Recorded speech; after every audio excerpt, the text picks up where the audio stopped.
going on, guys? Back at it again with another video this week. A Billboard video, another fun one.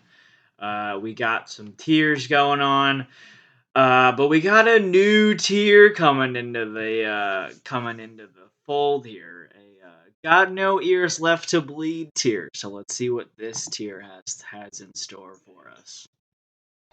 Have a seat in the foyer. Take a number. I was lightning before the thunder. Thunder, thunder, thunder,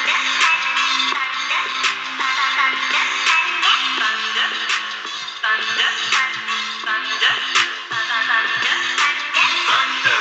Feel the thunder. Lightning and the thunder. Thunder. Feel the thunder. Lightning and the thunder. Coming in at number 100, the bottom song on this list is Thunder by Imagine Dragons. That song is so bad, it's honestly laughable. Why I don't have this song last is because the vocals themselves aren't horrible. It's the fucking effects and the almost baby sounding thunder, as you just heard. Uh, Brett, Brett hates this song so much it's actually hilarious, so I'm gonna let him rant on it in a second. This song sucks. Don't get me wrong, but I'm not gonna lie to you. That out of all of the videos we've done, I think this is the rant that I've been most excited for. So take it. This, in my humble opinion, is the worst song ever made. I have made my hatred of this song vocal in my real life to anybody that will listen. And now I have a captive audience. I'm excited. Like I already mentioned, there is no song to exist that I hate more than this one. It is so fucking bad. I know Sean likes to use burnt hair and toenail clippings, but I've got a good one here for you. So imagine you're on your way to see your favorite band of all time in concert. You're so excited. You've looked at the set list and they're opening with your favorite song. You're hyped. You've parked. You're in the crosswalk crossing the street right across from the venue. You can literally see the venue with your eyes. And then for some reason, a fighter jet going 1,500 miles an hour on the street comes out of nowhere and nails you, splitting you into a million pieces, slowly ripping you apart from the inside out. That's what this song does to my eardrums. Slowly rips them apart from the inside out. The backing beat, horrible. The normal singing, not great. The pitch shifting in the chorus that takes up 90% of the song, the worst thing to ever be created. Who greenlit this? Who thought that this was a good idea? Newsflash! If your target audience has broken eardrums from how shit your song is, they can't listen to your other shitty songs. This fucking song, I could not avoid it. For some reason, people took a liking to this infestation. Some songs that I hate, I can look at and be like, all right, this sounds like ass to me, but it's not my style of music. Somebody with a different music taste might enjoy it. Imagine Dragons is a quote unquote alternative group that is literally my wheelhouse. I am the target audience. And this song still blows more chunks than a baby projectile vomiting. The fiery pits of hell is not punishment enough for this heaping pile of dog shit wrapped in burnt hair with toenail clippings on top. The people in hell don't even deserve to listen to this. I would say that we should use this song as a torture device on criminals, but I think that would qualify as cruel and unusual punishment. This fucking song deserves to be erased from existence more than the How I Met Your Mother finale does. I could keep going, but I'll stop wasting your time. You get the point. This is the worst song ever to be created, and naturally, as a result, will always be at the bottom of any ranking it shows up in for me. I wrote in my comments I will give Sean whatever the fuck he wants to move this down to 100 and regret absolutely fucking nothing. Fun fact, I did, and you know what I regret? Absolutely fucking nothing. This song is horrendous. So yeah, 100.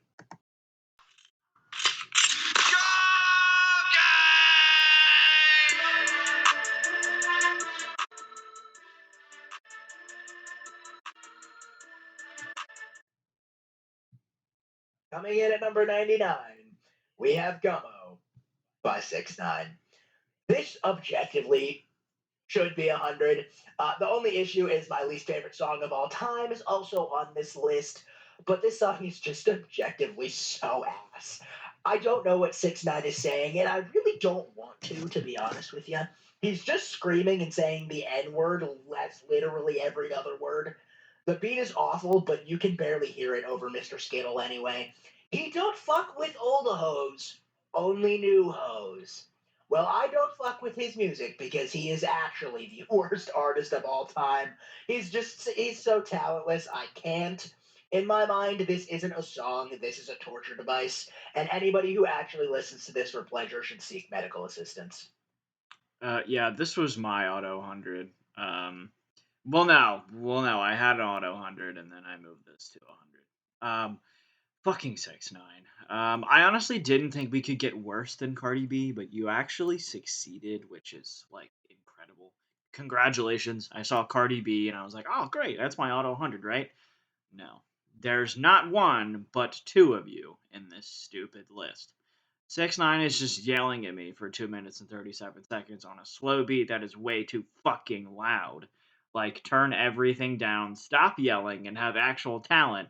Oh, wait, you have none. Yeah, number 99. Super soaker, hit that she a Fifi, honey, Kiki, she eat my dick like it's free. I don't even know like why I did that. I don't even know like.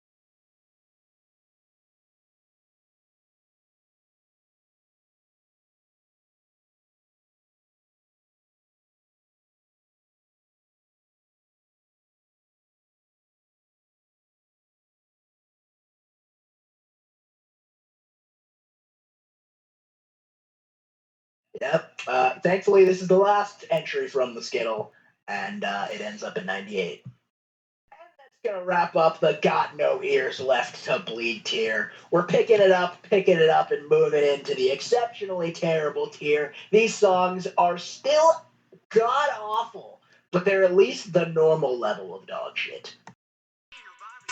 Diamonds all over my body, shining all over my body. Cardi got your bitch on Molly. Bitch, you ain't gang, you lame. Billy truck laying the lane. Blow out the brain. I go insane. I drop a check on the chain. Fuck up a check in the plane. Credit ticket, man, you.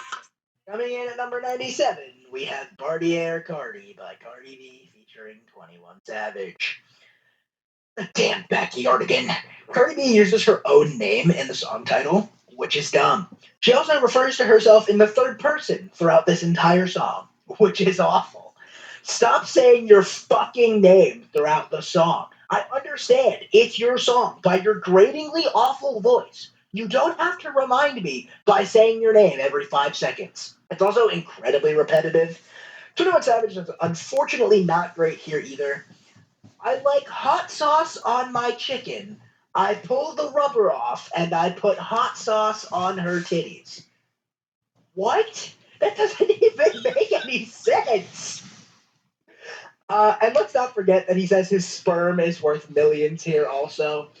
This song is awful, and the second it ended, I apologized to my eardrums for putting them through this nightmare. But on the bright side, this is only your token exceptionally terrible level awful and didn't need to go into the Got No Ears Left to Bleed.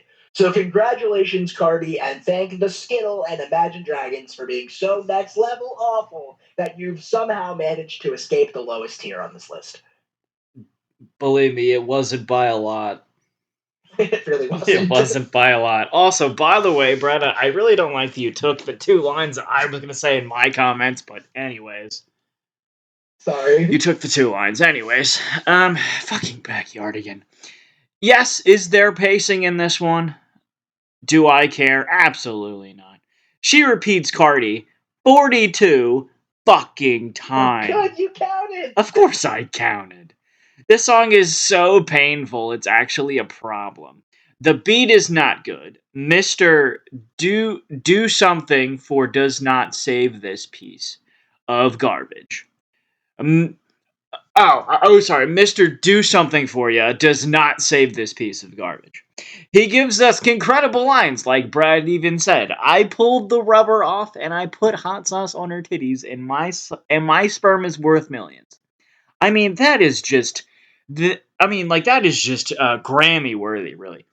This doesn't help that I don't like 21 Savage very much. So two artists I don't like combined for a song that sucks absolute chunks, and I think bottom tier where I put this is honestly nice. So, you know. And 97 is high for you for a Cardi B song. Yeah, yeah, yeah. But the Skittle exists, so Yeah. it makes sense. Yeah. So Overall, number 97.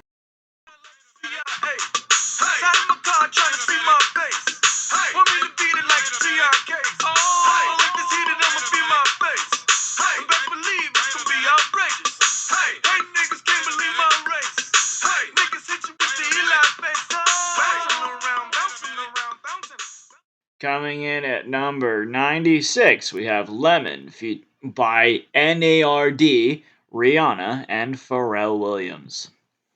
This song bothers the ever living fuck out of me. I don't know why, it just does. The bouncing around, bounce annoys me.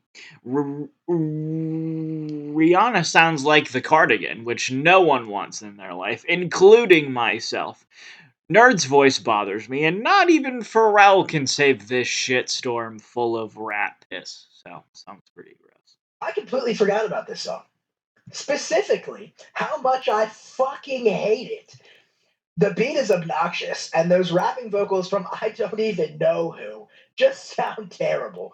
Like my ears are being put through a cheese grater here. Sean, I don't know if you know, but I think he's bouncing around bouncing. I think. I have never heard this song all the way through before listening to it for this video. Not even Rihanna can save it. She sounds like she's rapping more than she's singing, which is unfortunate because she has a great voice. The backing, wait a minute repetition is annoying as shit. There is not one single redeeming quality to this dumpster fire, and it feels like it goes on for an eternity, which is just great. For my own sake, I hope I can forget about this turd again because holy fucking shit, do I never want to hear this crap again. Buried in the depths of hell. Yeah, I've never heard the song other than this list, and I'm really upset that my ears had to deal with that. So, 96. Hamdulillah, check in with me and do your job. Berg is the name. Ben Baller did the chain. Tono for the watch. Prezi plain Jane. Yamagini Jane. Rest in peace to my superior. Hermes Linka feed a village in Liberia. Coming in at number 95, we've got Plain Jane by ASAP Ferg featuring Nicole Minaj. For context, remember how I said I would do anything to get Thunder to 100? This being down here is what I traded to move that heaping pile of turd to 100. Do I regret it? Fuck ass no. Do I think the song is deserving of this? Also no, but it was a casualty for a great cause of getting Thunder to 100. The chorus I think is actually pretty catchy. I don't think ASAP Ferg's flow is great in his verses. They're very, very okay. Nicole is also very fine. But this is as high as it is for me from the chorus and the chorus alone. I put it at 60. I think it's a very fine by the numbers rap song. But Sean, on the other hand. So this was my auto 100. When I just took a look at the list, and I like before even listening to anything. This was my auto 100, and then Gummo came on, and then that just kind of ruined everything that I had planned. But this fucking song, I hated it when it came out. Still do in fact hate it years later. I still don't enjoy it at all. I think it is a waste of my eardrums time. I think the hook is annoying. Nicki doesn't make it any better at all. I hate ASAP's rapping. And then there's the suckin' N-words dick or something line that that he repeats like 11 times because who doesn't love that? Yeah. The fact that The fact that Nicole Minaj is the bright spot of this song is a problem. Bitches must be eating ass because I swear they're bottom feeders and eat a Barbie ass or something. I knew I hated this song, but Jesus Christ, the lyrics make me want to auto 100 this piece of shit that's wrapped in burnt hair that should be tossed in a fiery dumpster that is wrapped in barbed wire that someone should try to eat through the barbed wire and through the fire itself. And I hope this song burns in the fiery pits of everything. I hate this song a lot. Anyways. Yeah, so comes in at 95. That's it right now, Tina. Lil Pump, yeah. Gucci gang, oh, yeah. Big head on it. Gucci gang, Gucci gang, Gucci gang, Gucci gang, Gucci gang, Gucci gang, Gucci gang. Spread their racks on new chain. Yeah. My bitch love do cocaine. Ooh, I fuck a bitch, I forgot name. Yeah. I can't bob in the weather rain. Ooh. Rather go and bob on mains. Gucci gang, Gucci gang, Gucci gang. Coming in at number 94, we have Gucci Gang by Little Pump, or Smaller Pump, depending on how you want to look at it. Other repetition and annoying hook. For some reason, I didn't count this one. I probably should have. I did. You did? Okay, cool. Okay, cool. A Gucci Gang, Gucci Gang, Gucci Gang, Gucci Gang. What a chorus. Literally sucks utter nuts. Lil Pump is not a good rapper. He's actually a terrible rapper, if you even want to go that far. Not all. The only thing that gets this song above Cardi B is the fact that he is not, in fact, Cardi B. The beat is slightly catchy, which gives him a leg up, but God, this song is annoying. Wow, I forgot just how many really bad songs there were on this list. We'll talk about it more at the end of the video, but the bottom of this list is easily the worst bottom of any video we've done. I mean, what the fuck is this garbage? And it's at 94. Thankfully, this bum has faded into obscurity at this point, but I was always confused how people enjoyed getting their eardrums ripped out by tweezers. Lil Pump says Gucci Gang 53 times in a 2 minute and 4 second song. Need I say anything else? This is one of the few songs ever for a video that I just refuse to listen to. I know it's awful. I know why it's awful. I don't need to subject myself to that pain again. Thank you for counting. I honestly, they said it too much. I didn't feel like counting, so I'm glad one of us did. 53 times in 2 minutes. That could be a record. I think it is a record for most. Gotta be a record. Like, oh my god. But this great song that isn't repetitive at all comes in at 94. Liking pictures, not returning texts. I guess it's fine, man. I get the message. You still stutter after certain questions. You keep in contact with certain exes. Do you though? Trust me, nigga, it's cool though. Said that you was working, but you out here chasing culo and putas, chilling poolside, living two lives. Coming in at number 93, we have Be Careful by Cardigan the Backyardigan. I still don't understand how this person is popular in music. I've listened to way more of her music than I ever wanted to in my life.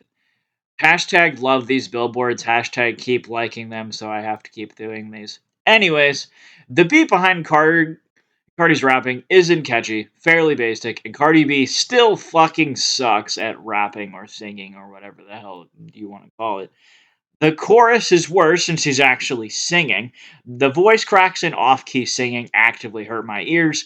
I literally closed my eyes when the chorus came in because somehow even Cardi B can get worse. Gross.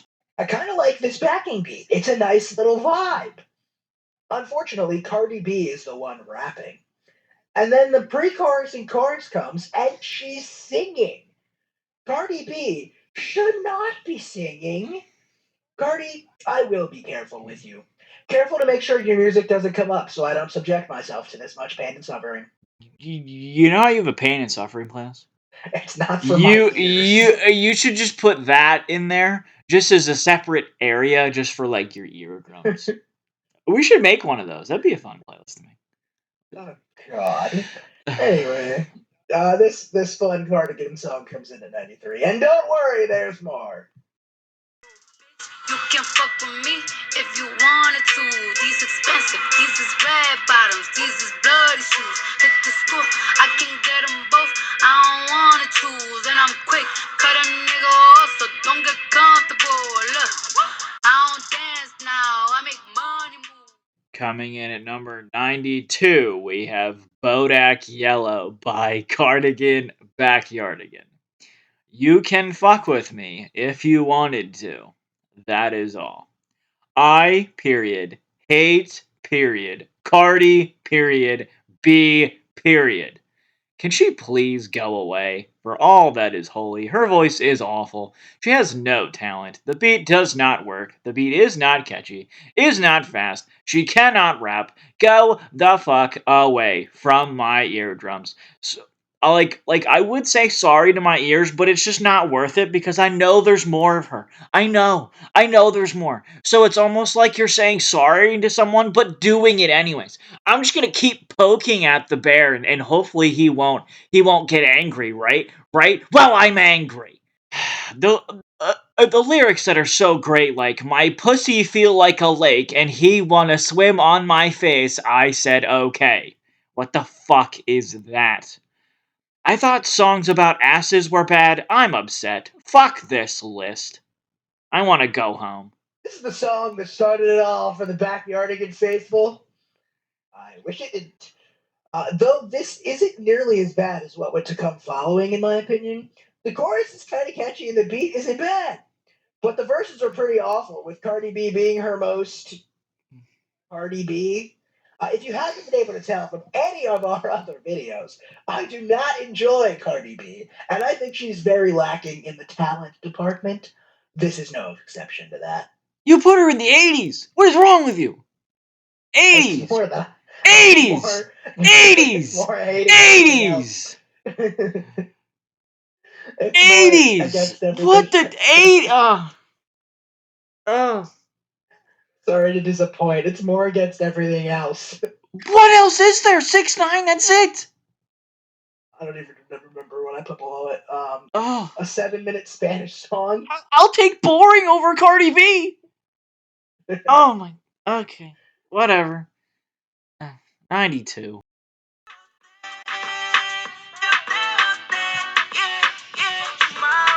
Baby, la vida es un ciclo. Y lo que no sirve, yo no lo reciclo. Así que de mi vida muévete. Coming in at number 91, we've got Te Bote by Neo Garcia, Darrell, and Casper Magico, featuring Bad Bunny, Nicky Jam, and Ozuna. Wow, that's a lot of artists to sing a song I don't understand that isn't good. I refused to listen to this all the way through. I don't know if you did, but I that's did. because it's I did. almost 7 fucking minutes long. The beat isn't bad, but I'm a minute and a half in, and I feel like I get the point. It would be way higher if it was even close to a reasonable length, because the beat really is solid. But you can't throw a 7-minute song that I don't understand at me and expect it to be placed over very many things. Is this a 7-minute Spanish song? 7 minutes? What the fuck? With 5 fucking artists? Jesus Christ.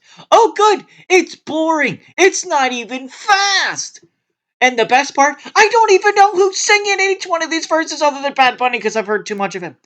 And it honestly doesn't matter because they all sound the fucking same! With the basic beat behind it. There's no change throughout. Nothing brings me to listen to this song ever again. I moved it down just from the length alone. Plus, the lack of redeeming qualities makes this auto bottom tier. Oh, good, it is. Oh, good, there's mother 4 minutes when I'm done with my comments. Ugh. How the fuck did this snoozing Spanish song chart? I almost put this song at the bottom of the list, but there are songs that I actively hate more than this one, or it would be there. That's why I put it. I put it at 89 because I actively hate songs more than this. Yeah. The 7-minute Spanish song comes in at 91. No te lo voy a negar. No te lo puedo negar. Estamos claros y ya. Estamos claros. Coming in at number 90, we have X by Nicky Jam featuring J Balvin. For a Spanish song to get high on the list, it has to be catchy, and the song is just not that. The horn section at the end of each chorus is interesting, and I don't know how I feel about it. It just seems like it's added noise. It's not fast enough. It's not fast enough to keep my attention, and it's not very catchy. Nice. Back to another one where I don't have a damn clue what's being said. And wow, that backing beat in the quote unquote chorus is easily the most annoying out of all the ones I've heard. That really hurts my ears. I thought only Owl City liked to use synths as a chorus, but at least Owl City synths didn't make my eardrums want to fucking burst. This fucking sucks nuts, and honestly, I did not know it was possible to hate a song that you can't understand this much. I put this at 94. Fuck this beat. This is terrible. Hey, don't compare Alice to this. Don't do I only that. did because they Don't both use synths as don't a do that. chorus. Don't do that. Don't do that. They're way better than this garbage. They are. I agree with you. Uh, he did 90.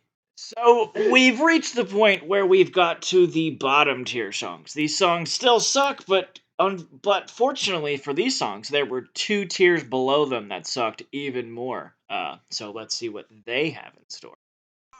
Pick 'em up in a space coupe, I don't let my plug walk. New freak had to cut my other little bitch off. Coming in at number 89, we have Plug Walk by Rich the Kid. These backing vocals are atrocious. He's just yelling random words and sounds. Unfortunately, the vocals in the front of the mix suck ass too.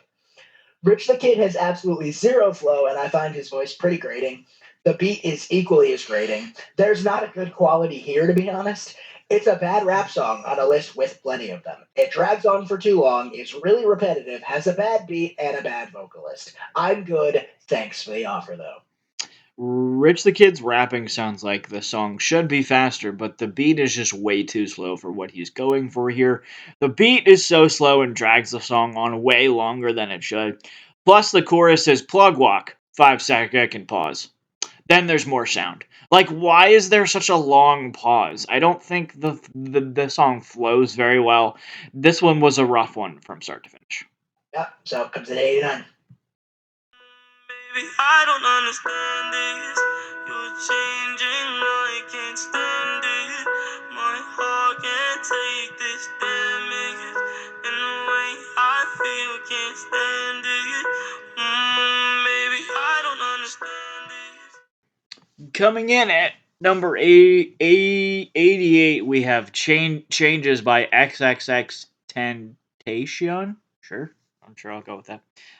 For some reason, Brett, I don't think he understands it. That's my biggest takeaway from this one note ballad. Literally, I looked up the tab. They played the same note for like 2.5 minutes. Mother of repetition of making it hard for me, and he doesn't understand it. A ballad has to hit if it's basic, and this does not do that. It's a boring ballad that has nothing going on. I can feel the pain in his voice, but it didn't hit in 2019 and still does not hit here. The song opens with some nice piano. I think X's voice sounds solid in the chorus, and you can really feel the emotion in every note. But something about his voice in the verses sounds pretty off-putting, and like Sean mentioned, the lyrics are incredibly repetitive in both the verses and the chorus. I like the sound of the song decent enough, but I just had to bring it down a big amount for the repetition. And the song is barely over 2 minutes long, so with that short of a runtime, you'd think it would be impossible to repeat yourself as much as he does in this song. And honestly, calling it a song is kind of a stretch because there's that little here. Yeah, so 88. Walk it like I talk it, walk it like I talk it, walk it like I talk it, woo. Walk it like I talk it, walk it like I talk it, ayy. Walk it like I talk it, walk it like I talk it. Yeah, take my shoes. Coming in at number 87, we have Walk It, Talk It by Amigos featuring Drake. This song is almost 5 minutes long. The verses are actually fine. The beat is kind of bad, really minimalistic, it doesn't really add anything to the song. But then there's the chorus. Walk it like I talk it is repeated 16 times per chorus. The chorus itself is repeated 4 times.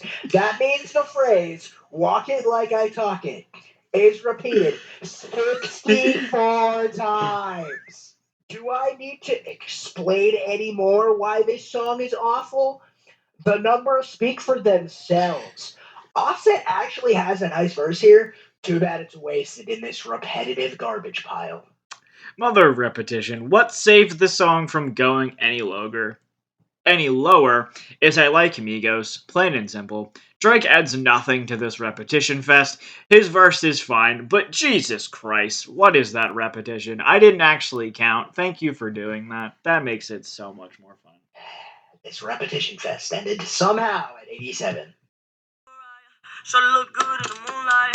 All these pussy niggas so bad, man. Spotlight, moonlight. Nigga, why you tripping? Get your mood right. Shawty look good in the moonlight. All these pussy niggas so bad, man. Spotlight, moonlight. Nigga, why you tripping? Get your mood right. Coming in at number 86, we have Moonlight by XXXTentacion. If you want to go with that. Moonlight, Spotlight, what a way to open the song. There's almost an outer space type beat attached to the song, which is pretty cool, and it is quicker than changes. So I put it a few spots higher, but I still don't like his voice / rapping, so I can't get much higher than that. Another song near the bottom of the list that barely qualifies as a song, coming in at barely over 2 minutes. This one opens with some interesting and distorted synth kind of thing. I can barely understand what he's saying, and yet again, the song is incredibly repetitive. The backing synth thingy would have been fine in just the intro, but its repetition throughout the entire song is annoying. There's also a nice 30-second synth outro on a song that isn't even 3 minutes long. The song feels like it lasted eternity, and it's literally 2 minutes and 14 seconds. So I think that sums up how I feel about it. Yeah, so 86. Don't talk to me. You ain't never help your mans, don't talk to me. You just follow all the trends, don't talk to me. I set the bar, I'm the fucking bar. Look in the sky, I'm a fucking star. Coming in at number 85, we have Big Bank by YG featuring 2 Chainz, Big Sean, and Nicole Minaj. Why is this song almost 4 minutes long? The keys are kind of nice, but the beat is underwhelming. YG is underwhelming. The chorus is repetitive and not catchy. 2 Chainz has done better. Big Sean's verse is the best of the bunch, but that really isn't saying very much. And Nicki's probably the second best one here. The keys got it as high as it is, and that still isn't particularly high. I don't like YG's rapping at all. His rapping legit made me delay finishing this video. I liked it that much. I literally got up to his song and stopped for like 2 months. I'm not kidding. Like it was, or no, I stopped for like 2 weeks. The features make them listen toable. Big Me and 2 Chainz and Nicki all have okay verses. The beat is just a xylophone behind it, which is okay, but YG's voice is just so fucking painful. I can't get through it. Yep. So comes in 85. Start to drop, hit the floor. Now they wanna know me since I hit the top. Hey, this a rolling, not a stop. Watch shit don't never stop. This the flow that got the block hot. Shit got super hot. Hey, give me my respect. Coming in number 84, we have Nonstop by Drake. Drake is the master of making okay rap songs. Like, I mean that genuinely. Almost every single Drake song that charts has a blueprint. Not overly fast, basic beat, not fast rapping, no change. This blueprint is exemplified in this song. It's just extremely okay. Drake, buddy, friendo, pal. What the actual fuck is this shit? It's almost 4 minutes long, and that is 4 minutes too long. Drake sounds like he's sleep rapping, like he is just so visibly not trying. I don't even know what this chorus is. Drake just says this one line, and then there's a beat with a backing vocal. I'm just confused, and I really do not like it. I think you're on drugs for putting this at 70. I put it at 93. It's an incredibly boring and bad Drake song where he says nothing and goes on for way too damn long. This fucking sucks. See, I don't know the difference between boring Drake and normal Drake. This isn't even boring Drake. This is dog shit Drake that isn't trying. Fair. So, 84. Mercedes, Young Money Records, the Army, the Navy. They ran me 10,000, I threw it like Brady. The foreign is yellow like Tracy and Katie. I trusted my niggas, they never betray me. Met all these niggas, they sweeter than Sadie. When I started out, I just took what they gave me. Coming in at number 83, we have Yes Indeed by Lil Baby, and oh look, there's Drake again. The song made me think Lil Baby had no talent. He's grown so much since this pile of garbage. Drake shockingly sounds like he's not even trying, which is a very common theme for him, especially this year. He sounds like he's almost sleep rapping yet again. Lil Baby sounds really grating on this song, honestly, which is weird considering I usually like him.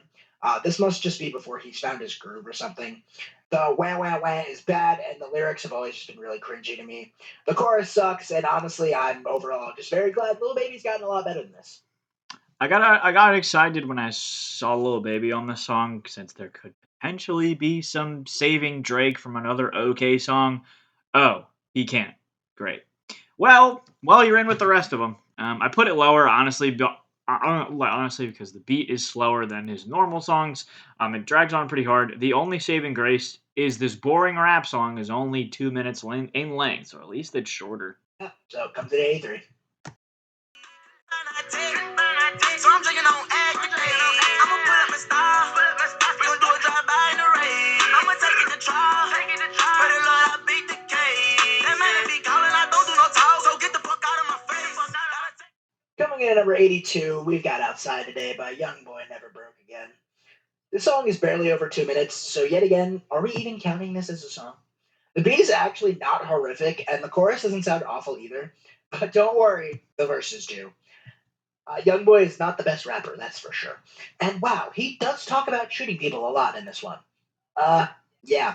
Honestly, I'm not gonna lie, I did expect the song to be worse. That chorus is decently earwormy, but if I placed it this low and I expected it to be worse, that should tell you more about how low my expectations were, more than anything about the song. I played it at 68, I don't think it's this terrible, but All right, it is that terrible.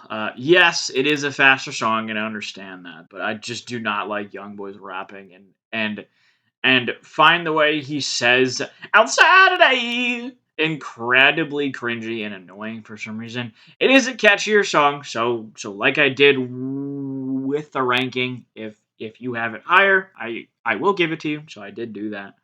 But like I think I think his voice is incredibly annoying, and it just hurts my ears.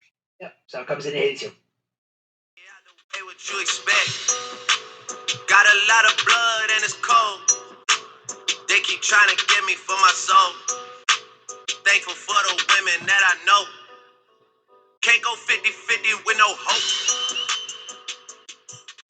Coming in number 81, we have "I'm Upset" by Drake. Fucking Drake! I forgot. I honestly forgot that this was the Scorpion year. Talk about an okay rap song, Exhibit A. It's not catchy, and the beat itself is fine. Drake's rapping is fine, but I can't go 50-50 with no ho is an amazing line, as you guys just heard. Boring okay rap songs are almost worse than songs I can't understand. At least those have some pacing. This does not, unfortunately. Guys, I think Drake is upset. Not sure though, could just be me interpreting the song wrong. I know I shit on Drake a lot in these Billboard videos. Again, I put the song at 91. I think it's fucking awful. But I swear to you, I don't hate everything he does.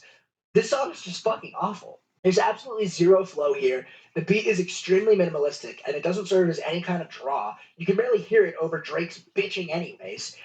He almost sounds like he's just talking, not even rapping or singing. And again, I could be wrong, but I think he's upset. He only mentioned it 9 million times. I have nothing positive to say on this one. I guess you could say it makes me upset hearing it. Ha. 81. Face up, 'cause you're a natural. I beat it harder, stone. You gotta be so cold to make it in this world. Yeah, you're a natural. Living your life control. You gotta be so cold.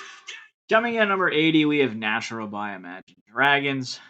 For some reason, the song never clicked for me, and it still doesn't. It isn't a bad song by any means, but just doesn't fully click to get into that save tier. Plus the entire chorus is him just repeating the title line.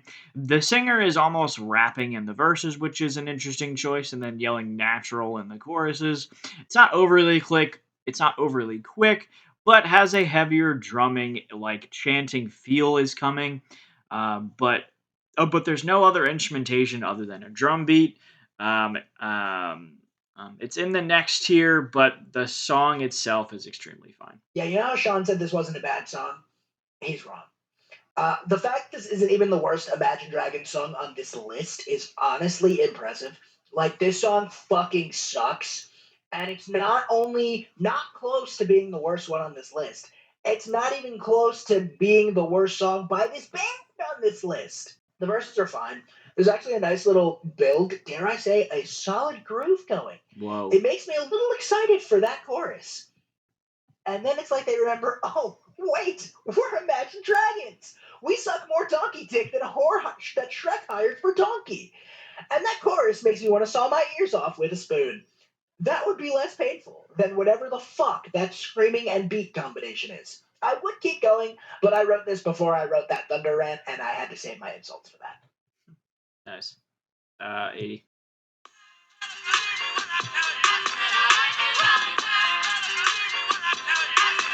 Now I like dollars, I like diamonds, I like stunning, I like shining, I like $1,000,000 deals. Where's my pen? Bitch, I'm signing. I like those Balenciagas, the ones that look like socks. I like going. Coming in at number 79, we got I Like It by Cardi B, Bad Bunny, and J Balvin. Here we are again. I had this at 61 in 2019, while Sean had it at 97. This time around, I had it at 66, and Sean had it at 87. Not to spoil too much of that 2019 video, but be sure to check it out if you haven't seen it yet. But when we combine lists, this got knocked down to 83.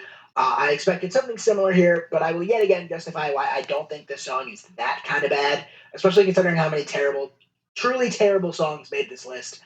Her verses are okay. For some reason, they call me Cardi B. I run the shit like cardio. I really like. The chorus is fine. Not a fan of her off key singing in the post chorus though. But guys, I like Bad Bunny here. I think his verse in this song is actually really great, and he sounds great over the beat and sample, which is solid. J Balvin sounds good as well. In summary, Cardi B sounds tolerable, and her features carry the song to being okay. Thank God this is the last Cardi B song of the year. How did she get so popular in the first place? Hopefully, as we go back further, there will be less of her. Hopefully, as you guys have somehow figured out, I don't like her very much.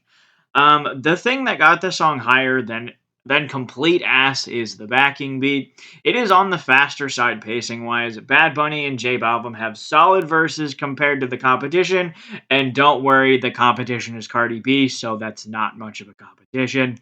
Yes, we're taking Spanish songs over Cardi B is the bar, and no, I don't care. Next. Then at 79. Been too long. Don't sleep, you gotta stay up. Don't sleep, you gotta stay up. Outstanding, so I stand out. Coming in at number 78, we have Skywalker by Miguel featuring Travis Scott. I'm not a huge fan of Miguel's rapping slash singing. He goes up an octave a few times and then goes back to rapping again. The beat behind it is incredibly basic and there's nothing to really grab my attention. Oh, when I first listened to the song for this list, I was trying to get to Travis's verse, and and his verse doesn't even save this song. It's heavy on autotune and it almost sounds like it's phoned in. It also keeps the same pacing. Boring rap songs that doesn't even that a boring rap song that isn't even saved by a Travis Scott verse. Ouch. Don't butcher the Skywalker name with this shit. I hate this chorus. The splish is infuriating, as is Miguel's high pitched note. As is the line, I'm Luke Skywalking on these haters. I've always thought Miguel was insanely overrated as a vocalist, and this is no exception. His verses are boring here to go along with that awful chorus. It got moved up a couple spots by Travis Scott, but he's quite literally the only redeeming factor of this song, and there's clearly not enough of him here. He does manage to keep this trash out of the Nat playlist, though, because that's definitely where it was headed. It also drags on for way too damn long. Yeah. 78. Nicotine, heroin, morphine. Suddenly, I'm a fiend, and you're all I need, all I need.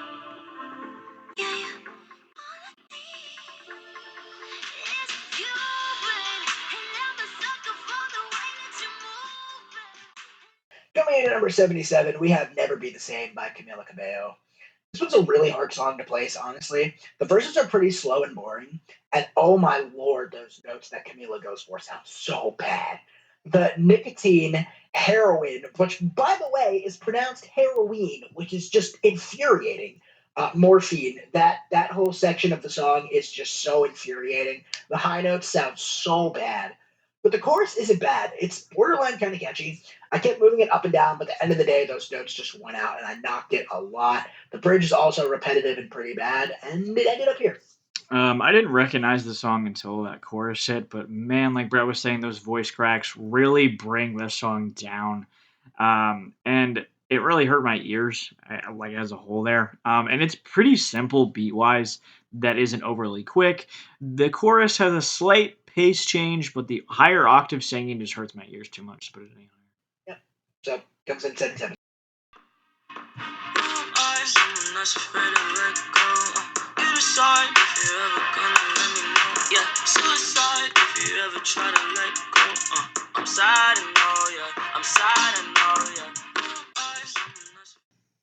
Coming in at number 76, we have Sad by XXX Tentacion.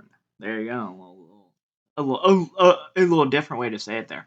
Tentacion is almost whispering in the verses, and if he didn't emphasize every other word, you legit could not hear him saying this other than the sad to know you parts.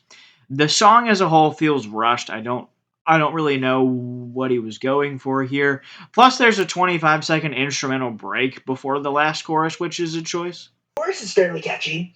Don't really love the premise of him committing suicide if this girl ever lets go. Like, had a little more work than that, but the verses are very okay, but this is the best X song in this list, and I don't think it's particularly close. Yeah. 76.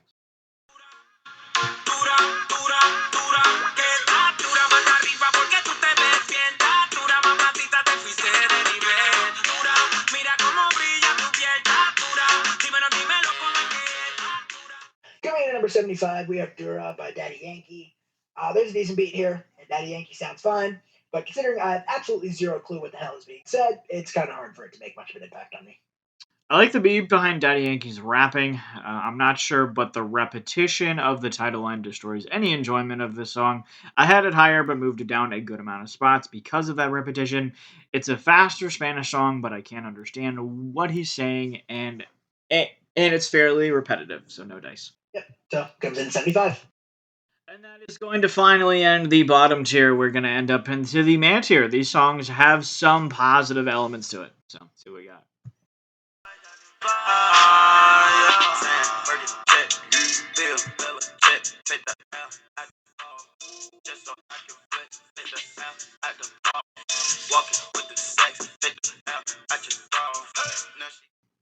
Coming in at number 74, we have Motorsport by Migos, Nicole Minaj, and Cardigan The Backyard Again. When I saw Cardigan The Backyard Again, this had to be an auto bottom, right? Surprisingly, not. And no, it's not because Cardi B is good. Do not get that twisted. Migos can get past that somewhat, at least. The beat isn't overly quick, but everyone does their part well. The beat is on the slower side, which I don't love. The song is 5 minutes long, though.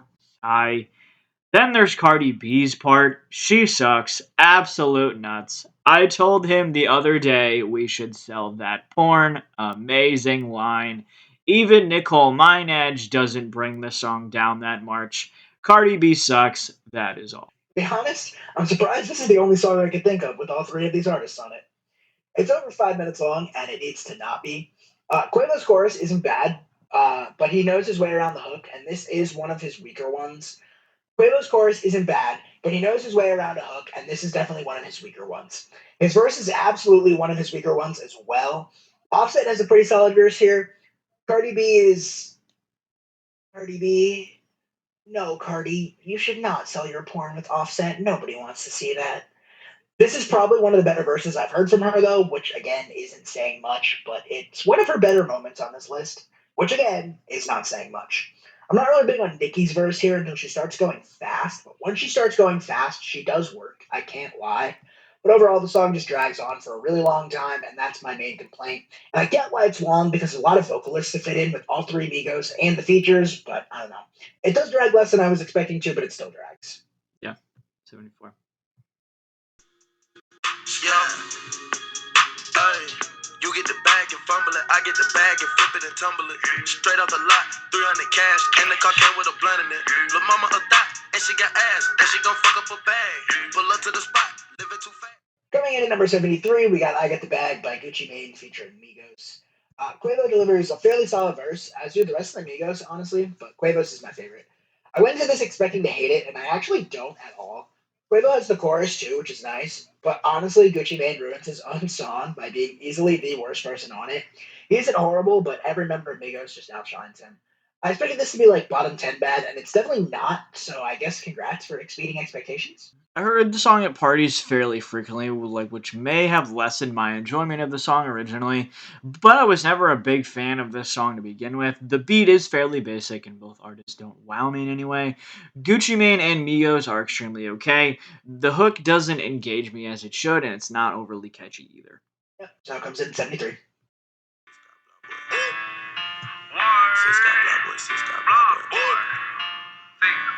Yeah. 901 Shelby Drive, look alive. Niggas came up on this side, now they on the other side. Oh well, fuck them, dawg. We gon' see how hard they ride. I get racks to go outside, and I spit it with the guys. We up on the other side, niggas acting like we tied. Coming in number 72, we have Look Alive by Blockboy JB featuring Drake. The Drake song that actually has some pacing to it, which got him out of the rest of the Drake area of the songs. The beat is as basic as it gets in terms of other Drake songs on this list, though unfortunately, at, at least he has a beat to go to.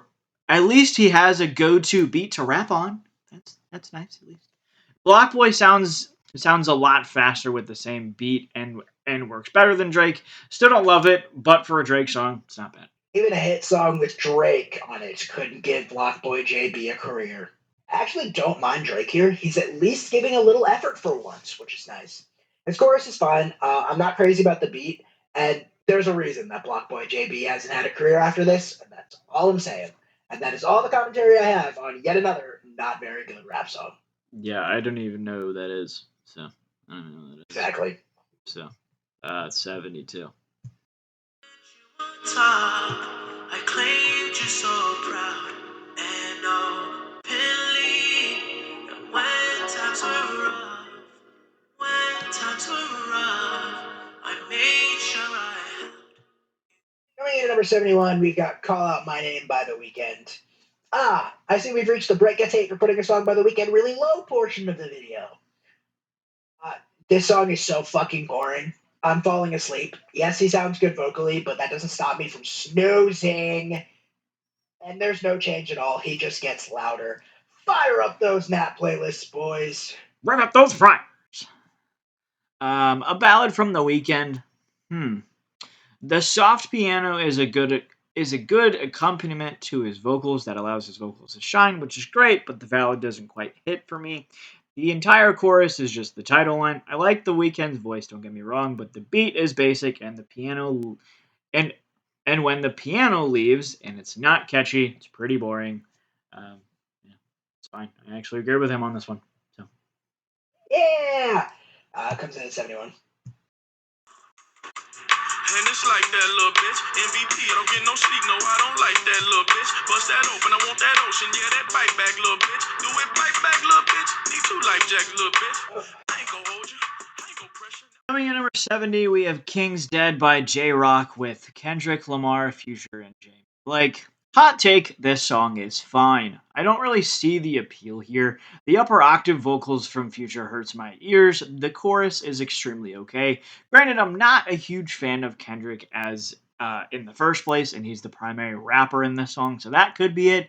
But the other artists in this song are also very okay. The song is quicker pacing wise, but I don't get the catchiness as much as I should. Black Panther is a fantastic movie. Let me just start with that. This is a very interesting song, and I honestly never heard it all the way through before this. The beat is solid, and I really like J Rock's flow and his delivery. I'm not crazy about the chorus. Kendrick's delivery just sounds off to me. I also really don't like Future almost ever, and that continues here. And then that part happens. I did not realize it was from this song. La da da, slob on me knob. Pass me some syrup.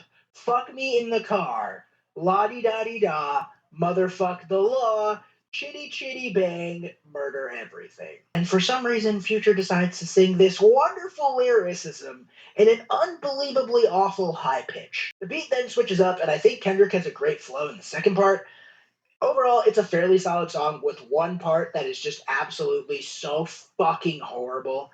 It's only a small part, so I tried not to drop it all the way down to the bottom tier, but I did ding it a lot. Fuck Future for that. Yeah. 70. Walk talking like a boss, I just lift a hand. 3 million cash, call me Rain Man. Money like a shower, that's my rain dance. And we all in black, like it's gangland. Say the wrong words, you be hangman. Why me stick to your bitch like a spray tan? Coming in at number 69, we've got Taste by Tyga featuring Offset. This beat is fantastic. I really wish it was given to a better rapper. I can handle Tyga in small doses, like in a feature, but he just doesn't do it for me as a lead artist, especially the lead artist of a song that's almost 4 minutes long. The chorus is really simple and really repetitive, but slightly catchy. Offset delivers a solid feature, nothing spectacular, but not bad. Another middle of the road rap song. This is a fine rap song. The beat behind Tyga's rapping is cool, like Brett was saying. The taste in the background is slightly off putting, but the beat is cool enough to keep me engaged. She gon' suck me like a fucking high C is a line. That's cool.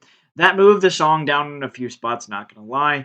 Plus the repetition of taste. Offset doesn't even save this song, unfortunately. Keeps the same beat, but doesn't go any faster and has an okay verse. Song overall is okay. Yep, so comes in at 69.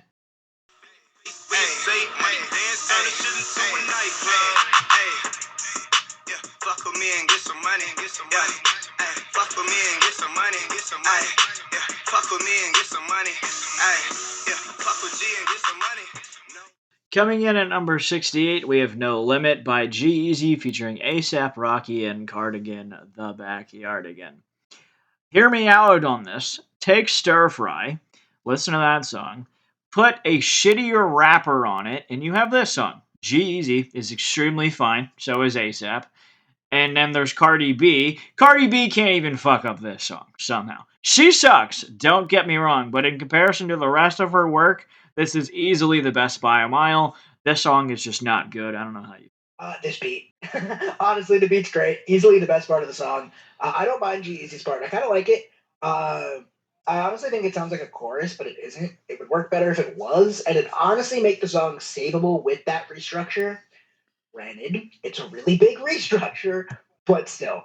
ASAP Rocky's actual chorus is very okay, and Cardi B doesn't do anything to assault my ears, so for her, that's a huge win. G-Eazy's second verse is also not necessary. I thought the song was about to end before he came in, and I was very okay with that. I thought it was a good spot to end it. Unfortunately, they kind of squandered the great beat, but the beat did carry it up fairly high. Well, 68.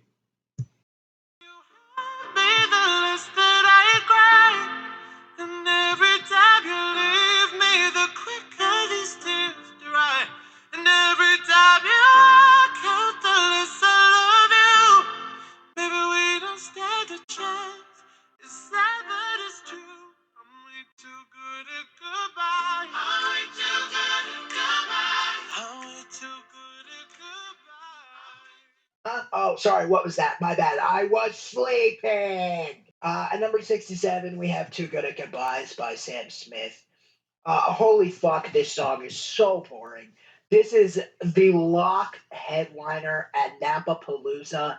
This is more of a lullaby than any other lullaby we have ever discussed, and it is the Nap playlist lock of the century. There is literally nothing else to say about this song other than that it is the most boring thing to ever exist. There's no backing instrumentation. Sam Smith it just ain't doing it here. I don't understand how this song has any appeal. I put it above all the songs that are flat out assaulting my ears, but that is all the credit it gets. This song sucks ass, and if you ever need to put your child to sleep, this is a great choice for you. In any other setting, there is no reason to ever listen to this. Because if you put it on in your car while you're driving, you're just going to fall asleep and cause an accident, because it is impossible to stay awake while listening to this pile of trash. Well, I think that Sam Smith can sing really well. It does follow the formula of being slow and boring, so I will give Brett that. The vocal talent is more prevalent in his earlier songs, such as this one. I love the harmonizing at the end of each chorus. But what does ultimately hold the song from getting into the savable tier is that pacing doesn't click as much as I would like to, but I recognize the talent here. I mean, Daddy, drop that Addy over this shit any day of the week. Whoa. Comes in at 67. Mercy, why you hanging on so tight if this ain't working? Why you wanna stop this flame if it's still burning? 'Cause it's still burning.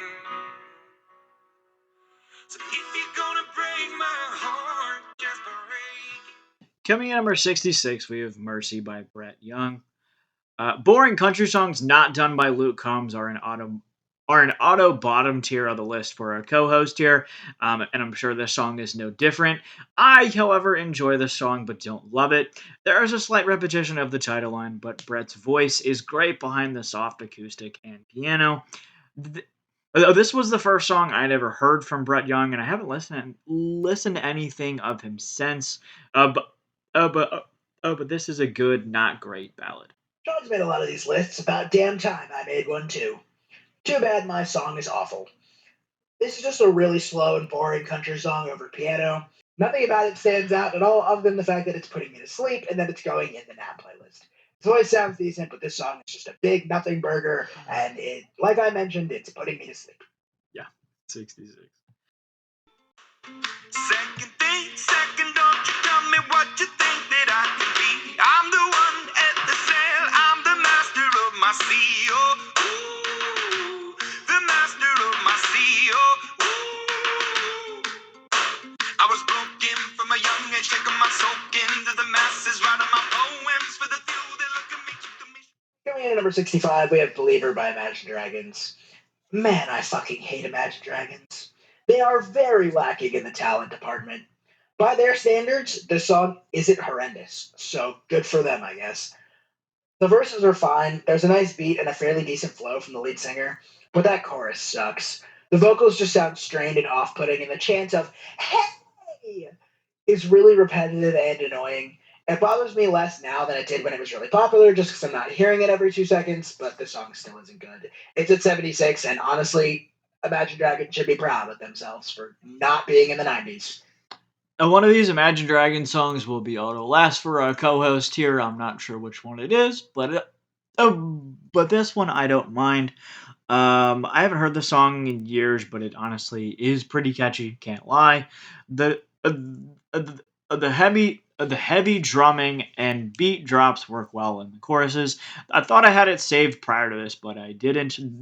The catchiness can get a bit overwhelming sometimes, but I enjoy it enough to get over that fact. Fuck Imagine Dragons, 65. Now there's so many thoughts going through my brain, and now I'm taking this shot like it's no pain. Yeah. Ooh, I fall apart. Tattoo my color. Coming in at number 64, we have I Fall Apart by Post Malone. As you saw in the Post Malone video, if you haven't checked that video out, please be sure to check that out. But I have the song on the lower side of that video, and I have it in the middle side here. It's just an okay rap song, but I like Post Malone's voice more than the other okay rap songs on this list. The beat is simple, and you can feel every second of that runtime. But man, Post Malone is a great voice. Placement hurts me more than it hurts you to watch. I fucking love Posey. We do have a video on him, so be sure to check that out if you haven't seen it already. I'm prepared for the hate on that video to be even worse on this take than in this one. I don't like the song at all. Like I said in that video, I never have. I don't think it has any sort of flow. It's not catchy, and let's be honest, we all know Post can sing way better than this. He's done it on so many of his other songs. This song is just slow and boring, and it lacks any element that makes me ever really want to come back to it. I'm not going to elaborate more because, like I said, we have already covered this song, and be sure to check it out if you want to hear my more extended thoughts. But yeah, having Post on this list, having Post this low on the list hurts me too. Yeah, 64.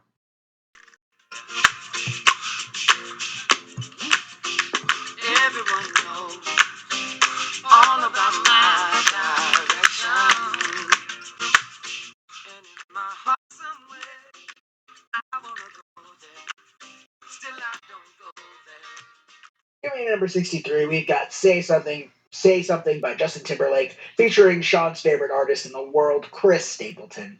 I honestly forgot that this Justin Timberlake album even existed, but now that I remember it, I remember that everybody and their grandmother loved this song. And I'm not gonna lie, I think this is the first time I've heard it all the way through. It takes quite a long time to get going. Justin's vocals in the verses are really quiet. It's like he's not even singing. The chorus is fairly catchy, but nothing spectacular. I'm not crazy about Chris Stapleton at all, and that continues to be the case in this song. It's also fairly repetitive and quite long, coming in at around 4.5 minutes. For me, it's just a middle of the road, very okay song. Where that puts it on the list because it's got Chris Stapleton in it remains to be seen. Chris fucking Stapleton. This was going to be auto last because it has Chris Stapleton in it, but it has a cool groove to it, and Justin Timberlake isn't bad here. I want to full on hate this song, but I can't. Unfortunately, that beat is just too catchy not to tolerate it. I like the clapping slash soft guitars behind their voices. The repetition of Say Something does hold me back from enjoying it more. Justin, you made me tolerate a Chris Stapleton song, so you did something good. Congratulations. That is impressive. Comes in at 63.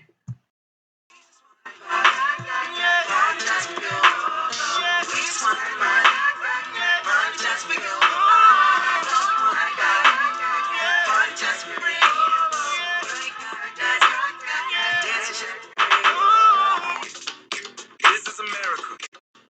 Don't catch you slipping now. Don't catch you slipping now. Coming in at number 62, we have This Is America by Childish Gambino. Hold your tomatoes, hold your tomatoes, hold your tomatoes. Let us explain.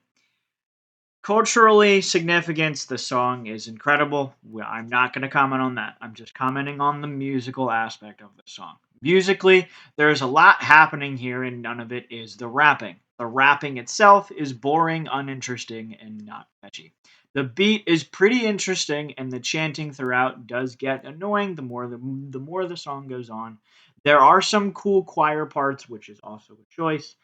I don't personally like Childish Gambino's rapping, but that's just the musical aspect. Yeah, I agree with Sean on the cultural significance, so I'm not going to talk about that. Again, I'm just talking about the song sonically. I think the beat's decent, and that Childish Gambino has a pretty decent flow. I like the choir vocals in the background, but overall, I think it's a very fine song. Like Sean mentioned, I had it at 62, it ended up at 62. I think it's sonically, it's very okay. Yeah, I agree. So, 62. Got love to give while we're young, dumb, and broke. Young, dumb, and broke. Young, dumb, and broke. Coming in at number 61, we've got Young, Dumb, and Broke by Khalid. I've never been the biggest Khalid fan. I'm pretty sure either Sean or I talked about him in our overrated artist video. If you haven't seen that, be sure to check that out. It's a great one. But that continues here. I've always found the song just boring and overall just super meh. The beat is fine and Khalid sounds fine vocally. The chorus is mostly just ya da da, which I'm not a really big fan of. It's fairly repetitive and nothing stands out to make me ever really want to come back to this. It's just a very blah song for me. I, like Brett, don't understand the popularity behind Khalid. He makes boring songs that have no change to them typically. His voice is good, don't get me wrong, but I didn't think I could be bored on a slightly faster song. But the song has done that exact thing for me. I was having a hard time staying awake listening to the song, and his voice doesn't make up for the lack of speed that is needed. You want to that playlist it? Oh yeah, oh yeah. Alright, that playlist it is. Rev up those fryers! Rip out those fryers! Comes in at 61. You and your bestie, yeah. Chopper with the skull, so do not test me, yeah. Ric Flair drip, go woo on a bitch. 5790 spent the coupe on my wrist. Multi-million-dollar, I'm a fool with the hits. Hop up in the lemon, drop the roof, show the tits. Poppin', but you really not gon' shoot. Coming in number 60, we have Ric Flair Drip by Offset with Metro Boomin. When the beat dropped, I instantly wanted to save it. Then Offset started rapping. Oh, then was that it? That's all I got. Oh well. This is just an okay song. I don't hate it, but it does wow me in any way. Plus the yes at the end of about half of the lines is slightly annoying. The beat just is not fast enough to keep my attention here. Yeah, there's a pretty solid beat here. It's got my head bobbing. Offset's rapping is a little drowned out in the mix, though, which is not really a problem. I would expect a song with this much popularity to have. But he does sound solid in his rapping, and the chorus is decent. It's a pretty middle of the road rap song. Doesn't really have any main issues. It just doesn't help me. Yeah, so 60.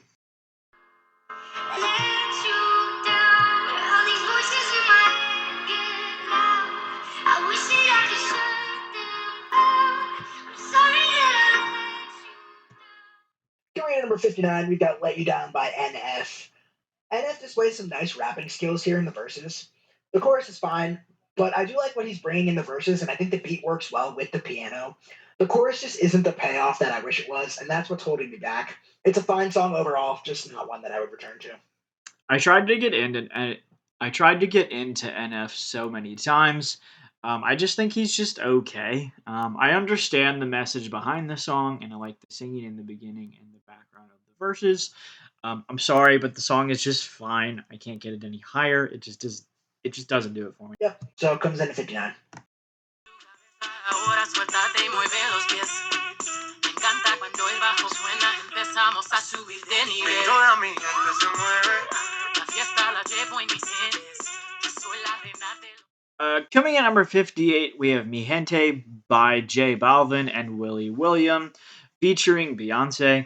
I recognize the song immediately from that beat. The beep behind J Balvin's singing is cool, but is that Beyonce singing in Spanish? Yes, it is.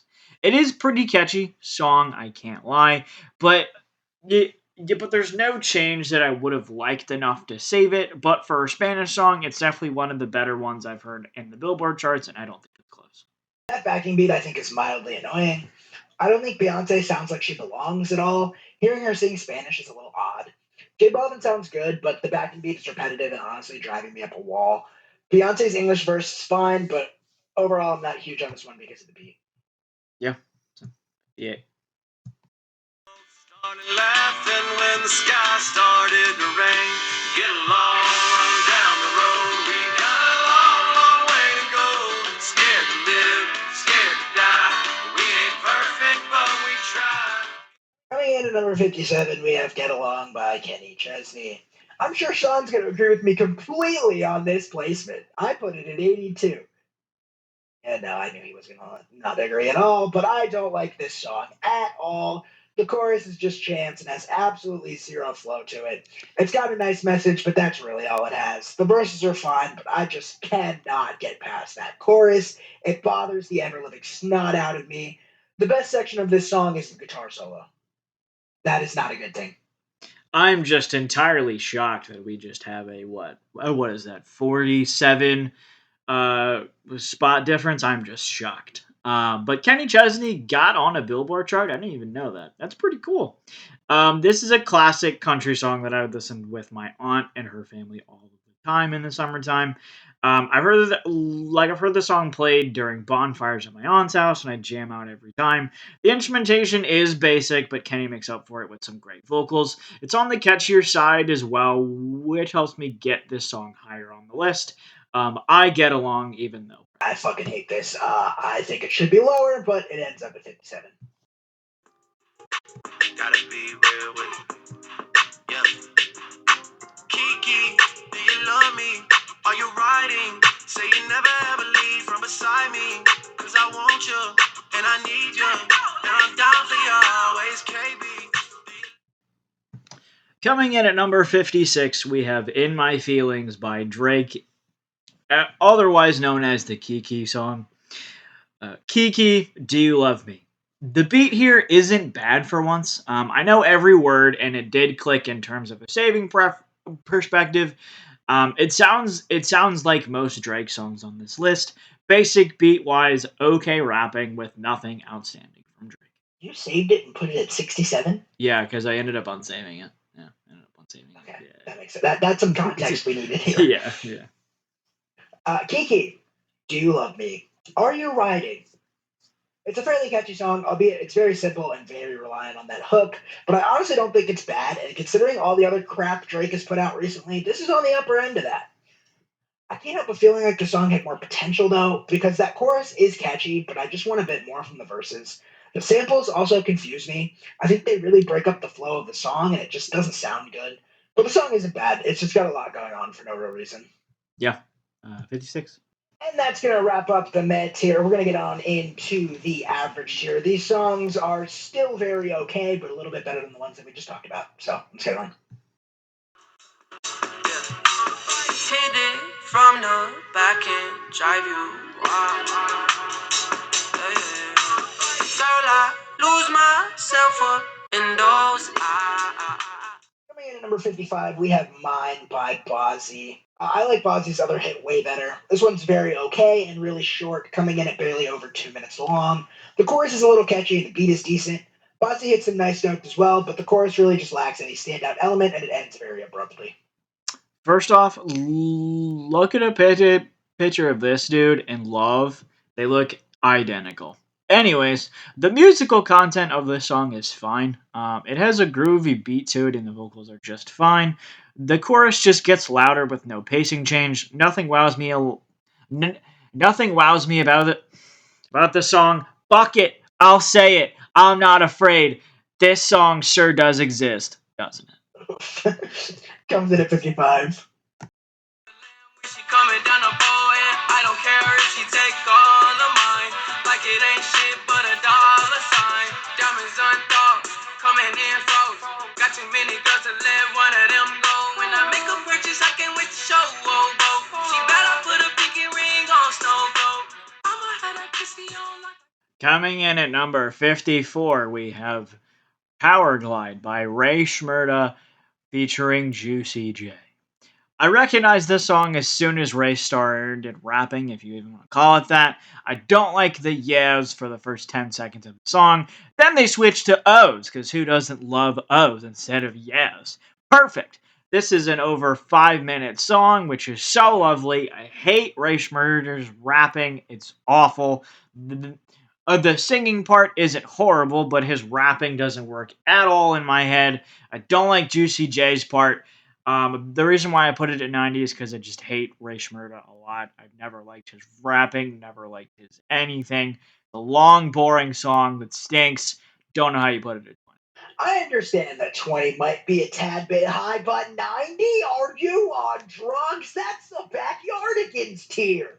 This song is a 5 minute and 30-second rap song. I did not know that those existed, and I did have this song saved going into this video. I do enjoy it a good amount. I think the beat is great and creates a really catchy groove, and that chorus is really incredible. Honestly, it's always the reason I come back to this song. I really like Sway Lee's verses. I think he's easily the most talented person on this song. The main complaint I've always had with this song is the length, and that's what held me back from saving it originally. I think Slim Jimmy's verse is very solid. I enjoy it and I have no complaints with its inclusion. However, Juicy J has easily the worst verse, and they should have just cut it out. And the song at around the 4 minute mark, right after Slim's verse, Juicy J just doesn't ride the beat that great, and I'm not a huge fan of the lyrics of his verse either.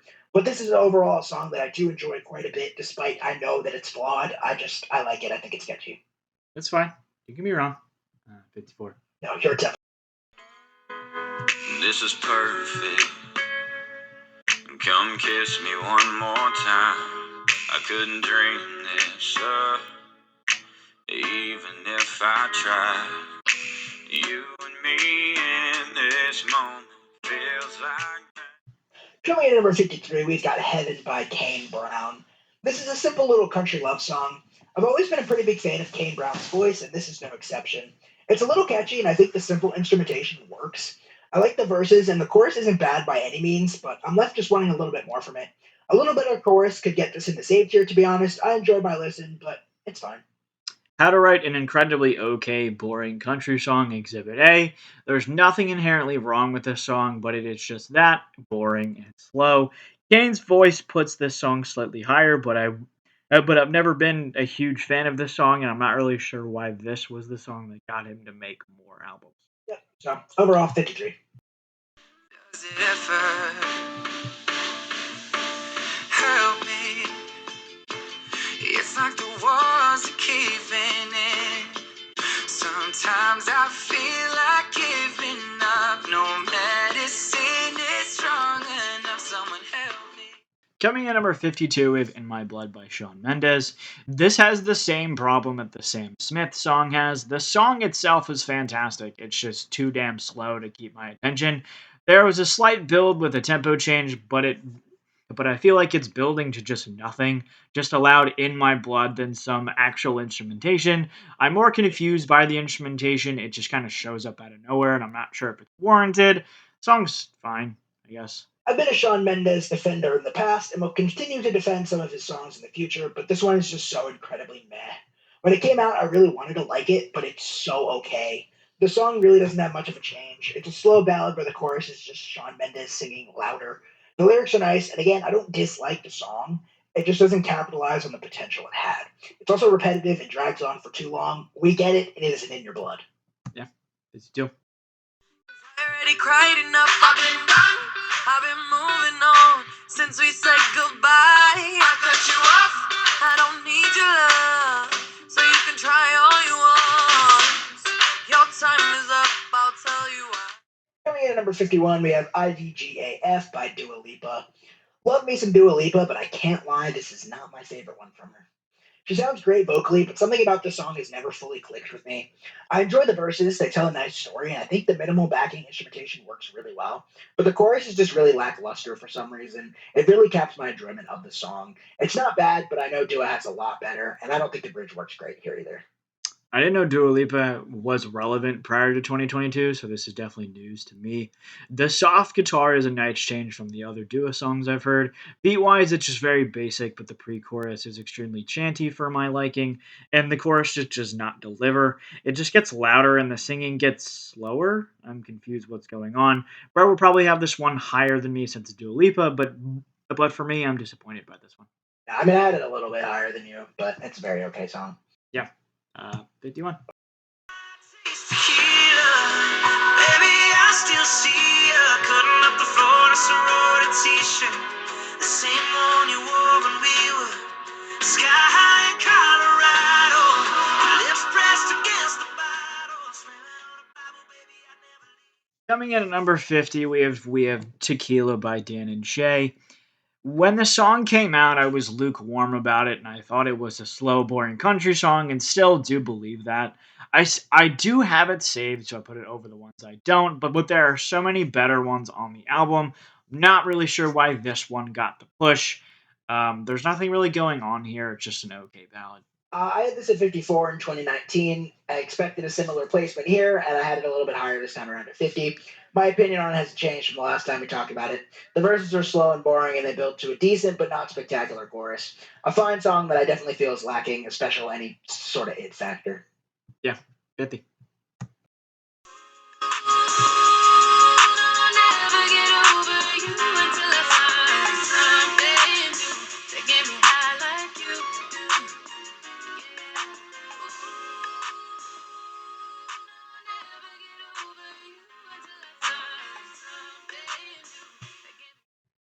Coming in at number 49, we have Boot Up by Ellen. High key, this is the first time I've listened to the song, which is wild considering it was the 15th biggest song of the year. There's a nice little beat going, and LMA sounds nice vocally, but it's really just a vibe song that's carried by the beat. It isn't bad, but a song like that has a hard time standing out for me personally. The artist that sounds like SZA surprisingly gets a save for me, especially with some pacing to it. Yes, I'm still in my SZA era.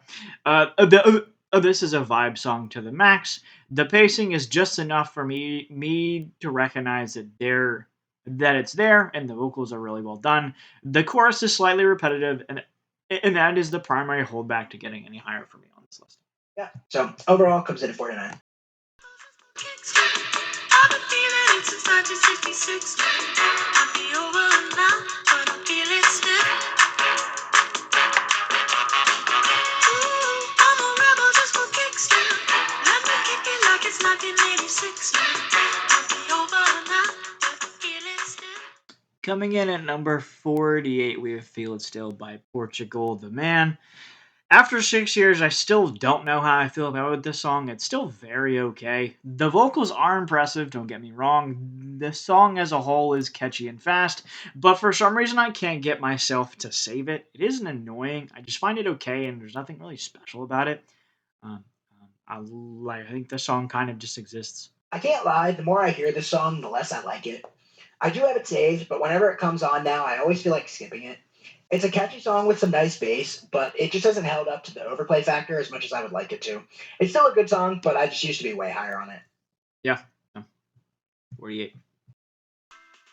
Way back home in Michigan, and it tastes like Jack when I'm kissing him. So I told him that I never really liked his friends. Now he's gone and he's calling me a bitch again. It's a guy that lives in a garden state, and he told me that we make it till we graduate. So I told him that the music will be worth the wait, but he wants me in the kitchen when it's dinner plate. I believe that we're meant to. Anyway, number 47, we have Bad at Love by Halsey.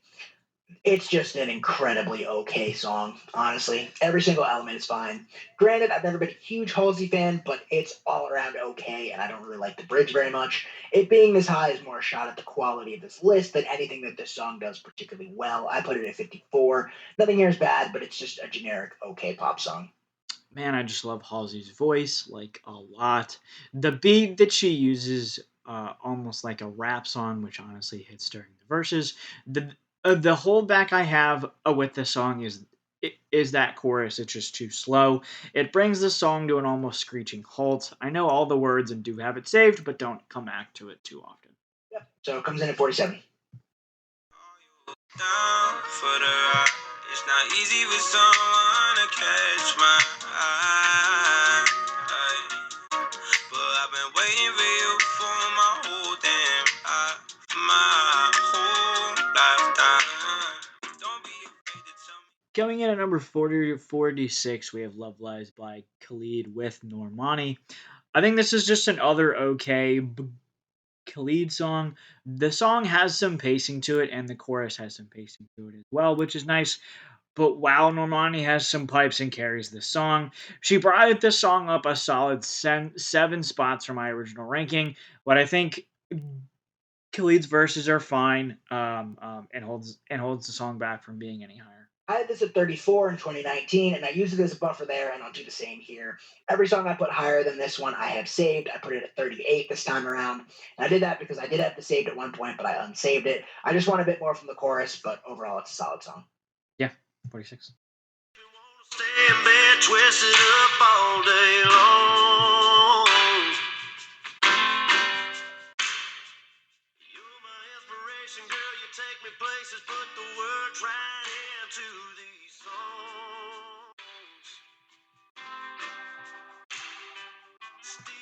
Coming in at number 45, we have You Make It Easy by Jason Aldean. There's a decent backing guitar that creates a nice little catchy groove here. I really wanted to hate this song. I had a nice couple jokes pre-written for hating it, but I can't. It's not bad. It's not spectacular or anything, and it is incredibly simple, but it's a simple little tune. I would never seek it out, but if this came on, I honestly would not be too upset, which is probably the biggest compliment I'll pay to a Jason Aldean song ever. So you're into your Jason Aldean? God, no. Hell no. I can't say no enough. Taking my love for Jason Aldean out of it, this is as boring of a country song as you can fucking get. There's almost zero instrumentation to the song. The chorus just gets louder in terms of singing perspective from Jason. I do enjoy the song just since I love Jason Aldean's voice that much. I can completely understand the hate on this song from his perspective, or because originally how I made my comments was this is all centered around you putting it 40 spots lower than me. I But didn't. I put it 2 spots lower than you. but I had to kind of rework some things.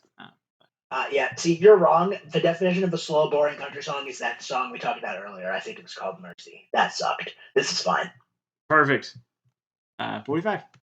That's gonna And the average share. And finally, with 44 songs left, we are going to get into the good tier. These songs are finally good leaning. So let's see what the wait is, if the wait was worth it. For me, darling, just dive right in. Follow my lead. I found a girl, beautiful and sweet. I never knew. Coming in at number 44, we have Perfect by Ed Sheeran. What a ballad, Ed. Everything that a ballad should be, this song has. Slow guitar slash piano, amazing vocals, and a heartfelt message. This is a 4-minute long love letter which pulls on all the heartstrings with some incredible vocals from Ed. Definitely one of Ed's best. Yeah, I completely disagree with just about everything you said. This song is boring as shit. I had it down at 70. It's 4.5 minutes long.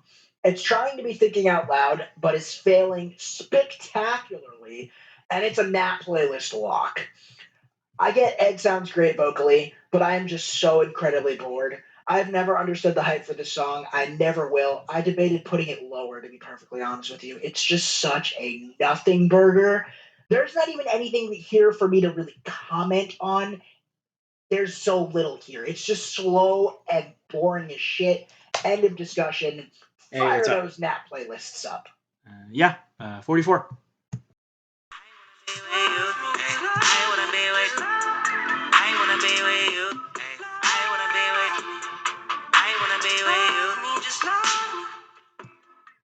Coming in at number 43, we have Love by Kendrick Lamar featuring Zakari. This is not a type of a song that I would typically be a big fan of, but for some reason this one has really clicked with me from the start.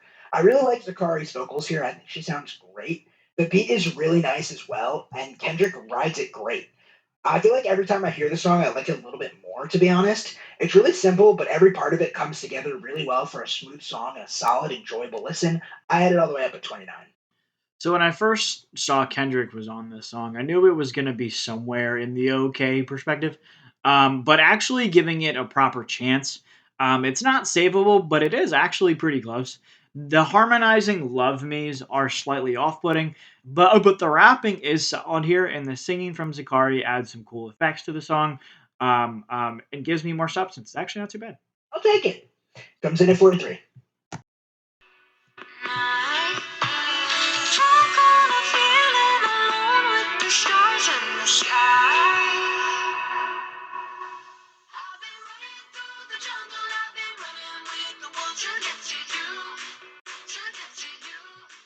Coming in number 42, we have Wolves by Selena Gomez featuring and Marshmallow.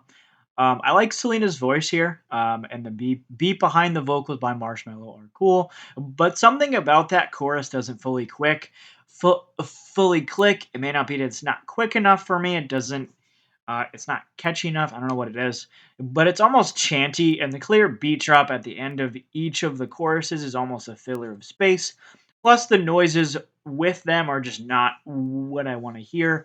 I almost like the soft guitar and synthesizing drum better than the actual beat during the verses in comparison to the natural beat in the choruses.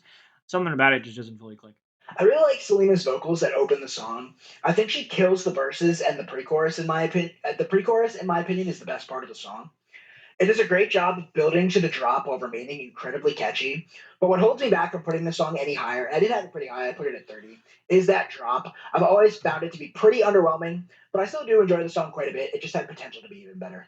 Yeah, 42.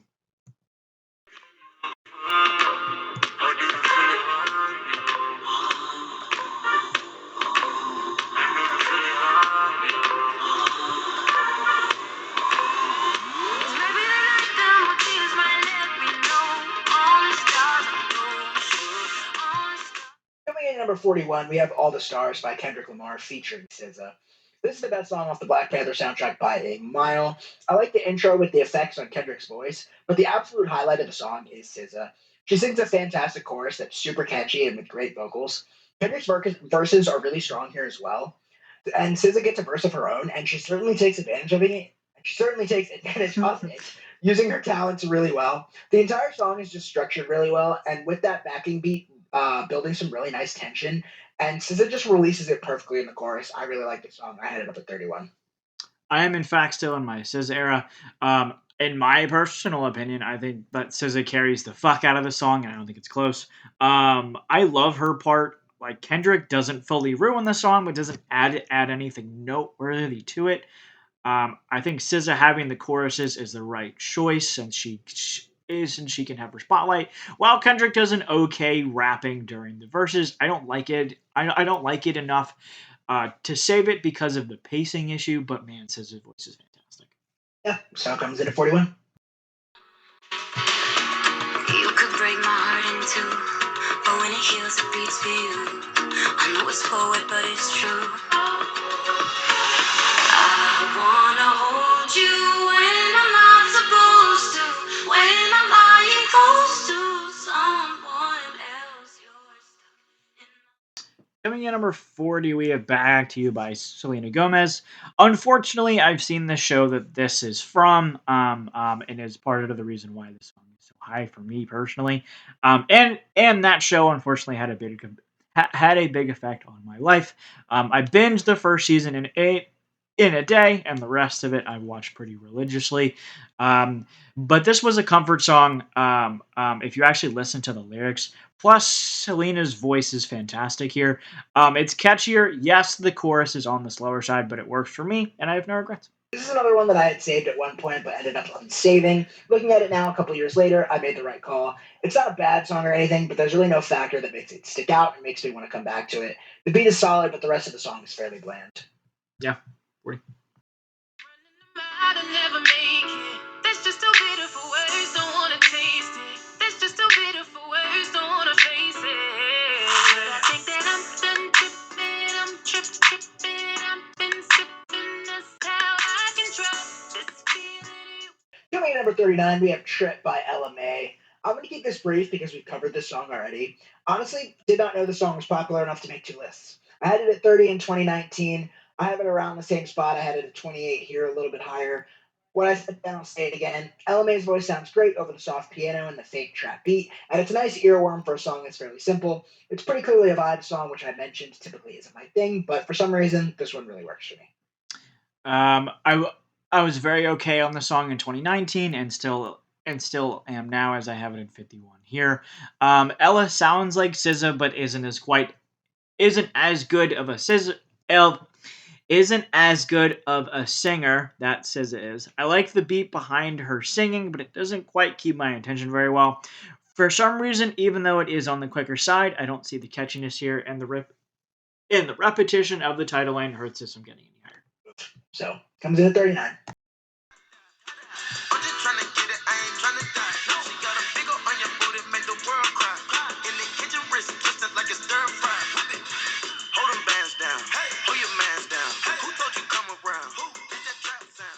Coming in at number 38, we have Stir Fry by Migos. You would think a song like this would annoy the ever living fuck out of me because of that repetition, but for some reason, I like it. The rapping works in my head. Each one of the Migos does their part very well. The kitchen like it's stir fry, which is the hook, isn't my favorite, but I just ignore it. Look at the rest of the song because I enjoy the rapping enough. Fun fact: I thought you would hate this song. Yeah, I should, but I I don't. really like. I really like this beat, and I literally said I know Sean's not going to like this song because of the repetition, but I really enjoy it. But there goes that, I guess. I had this one saved going into this video. I really like all the individual verses for all three Migos, but I think I like Quavo's the best. Quavo's pre-chorus is incredibly catchy, and the chorus is an earworm for sure. The entire song just comes together really well and works for me. Big fan of this one. It's probably my favorite Migos song. Yeah, sure. 38.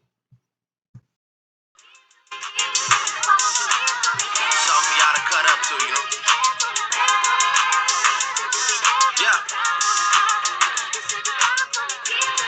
Everybody get your motherfucking roll on. I know Shorty and she doesn't want no slow song. Coming in number 37, we have Nice for What by Drake. Guys, it finally happened. I'm not shitting on a Drake song. I'm not totally I'm not totally sure what those samples are at the beginning, but this beat is just so unbelievably good. And Drake clearly recognized that as he's actually putting in some effort. We absolutely love to see it. Drake does, in fact, have some talent when he decides to give a shit. I just really vibe with this song. My only complaint is I do wish there was a little bit more of a chorus, but Drake's part that I'm assuming is the chorus is really catchy. So, yes, congratulations. We have hit a Drake song that I have saved. For some reason, the song clicked. Probably the pacing of the song. It's just too damn catchy, and the rapping is actually done really well for a Drake song. The foot tapping ability of the song is undeniable. Even I can't hate on this song. It got beat into my head too much for me not to like. And right, we have hit a good Drake song. So, overall, 37. And that's going to wrap up the good tier. We're going to get on into the great tier. These songs are still pretty good, just a little bit better. So, let's get it on. They're great. It's all the same. Tell me who's gonna save me from myself when this life is all I know. Tell me who's gonna save me from this hell. Coming in at number 36, we have Pray For Me by The Weeknd and Kendrick Lamar. So I haven't seen Black Panther, so listening to these three songs that are on this list, you can kill me if you want. I'm just listening to it for the actual, for how it sounds sonically. But at Beach Weekend that I went to with my fraternity, this was the song of the weekend. I'm not entirely sure why, but it was. I wasn't a huge fan of it, and then I got beat into my head so much that I will like it, so I caved and now really enjoy it. I still am not a huge fan of Kendrick Lamar, but I like The Weeknd a good bit, and I think he carries the song up here, and I have no regrets. The beat behind the vocals are cool, and both artists have pretty good chemistry. I think this is the best song off the Black Panther soundtrack, but Brett disagrees. Me calling a song by The Weeknd overrated? This is just truly a shocking development. I actually like the intro beat quite a bit, and I think The Weeknd delivers a solid opening verse here. The song builds really well to the chorus, but I just find that chorus to be so bleh. It's not bad, but really underwhelming. It doesn't stand up in quality to the rest of the song. Kendrick delivers a nice verse also. Time has done this one a favor. I can't lie. I really didn't like it for a while just because I heard it literally everywhere, but I haven't heard it in forever. And while I still do think it's overrated, it's solid. I think it's fine. I have it in the 40s. Yeah, so 36. Sonia, am I lucky or not? Lucky or not? Lucky or not? You gotta tell me if you love me or not. Love me or not? Love me or not? I'm wishing for you. Am I lucky or not? Lucky or not? Lucky or not?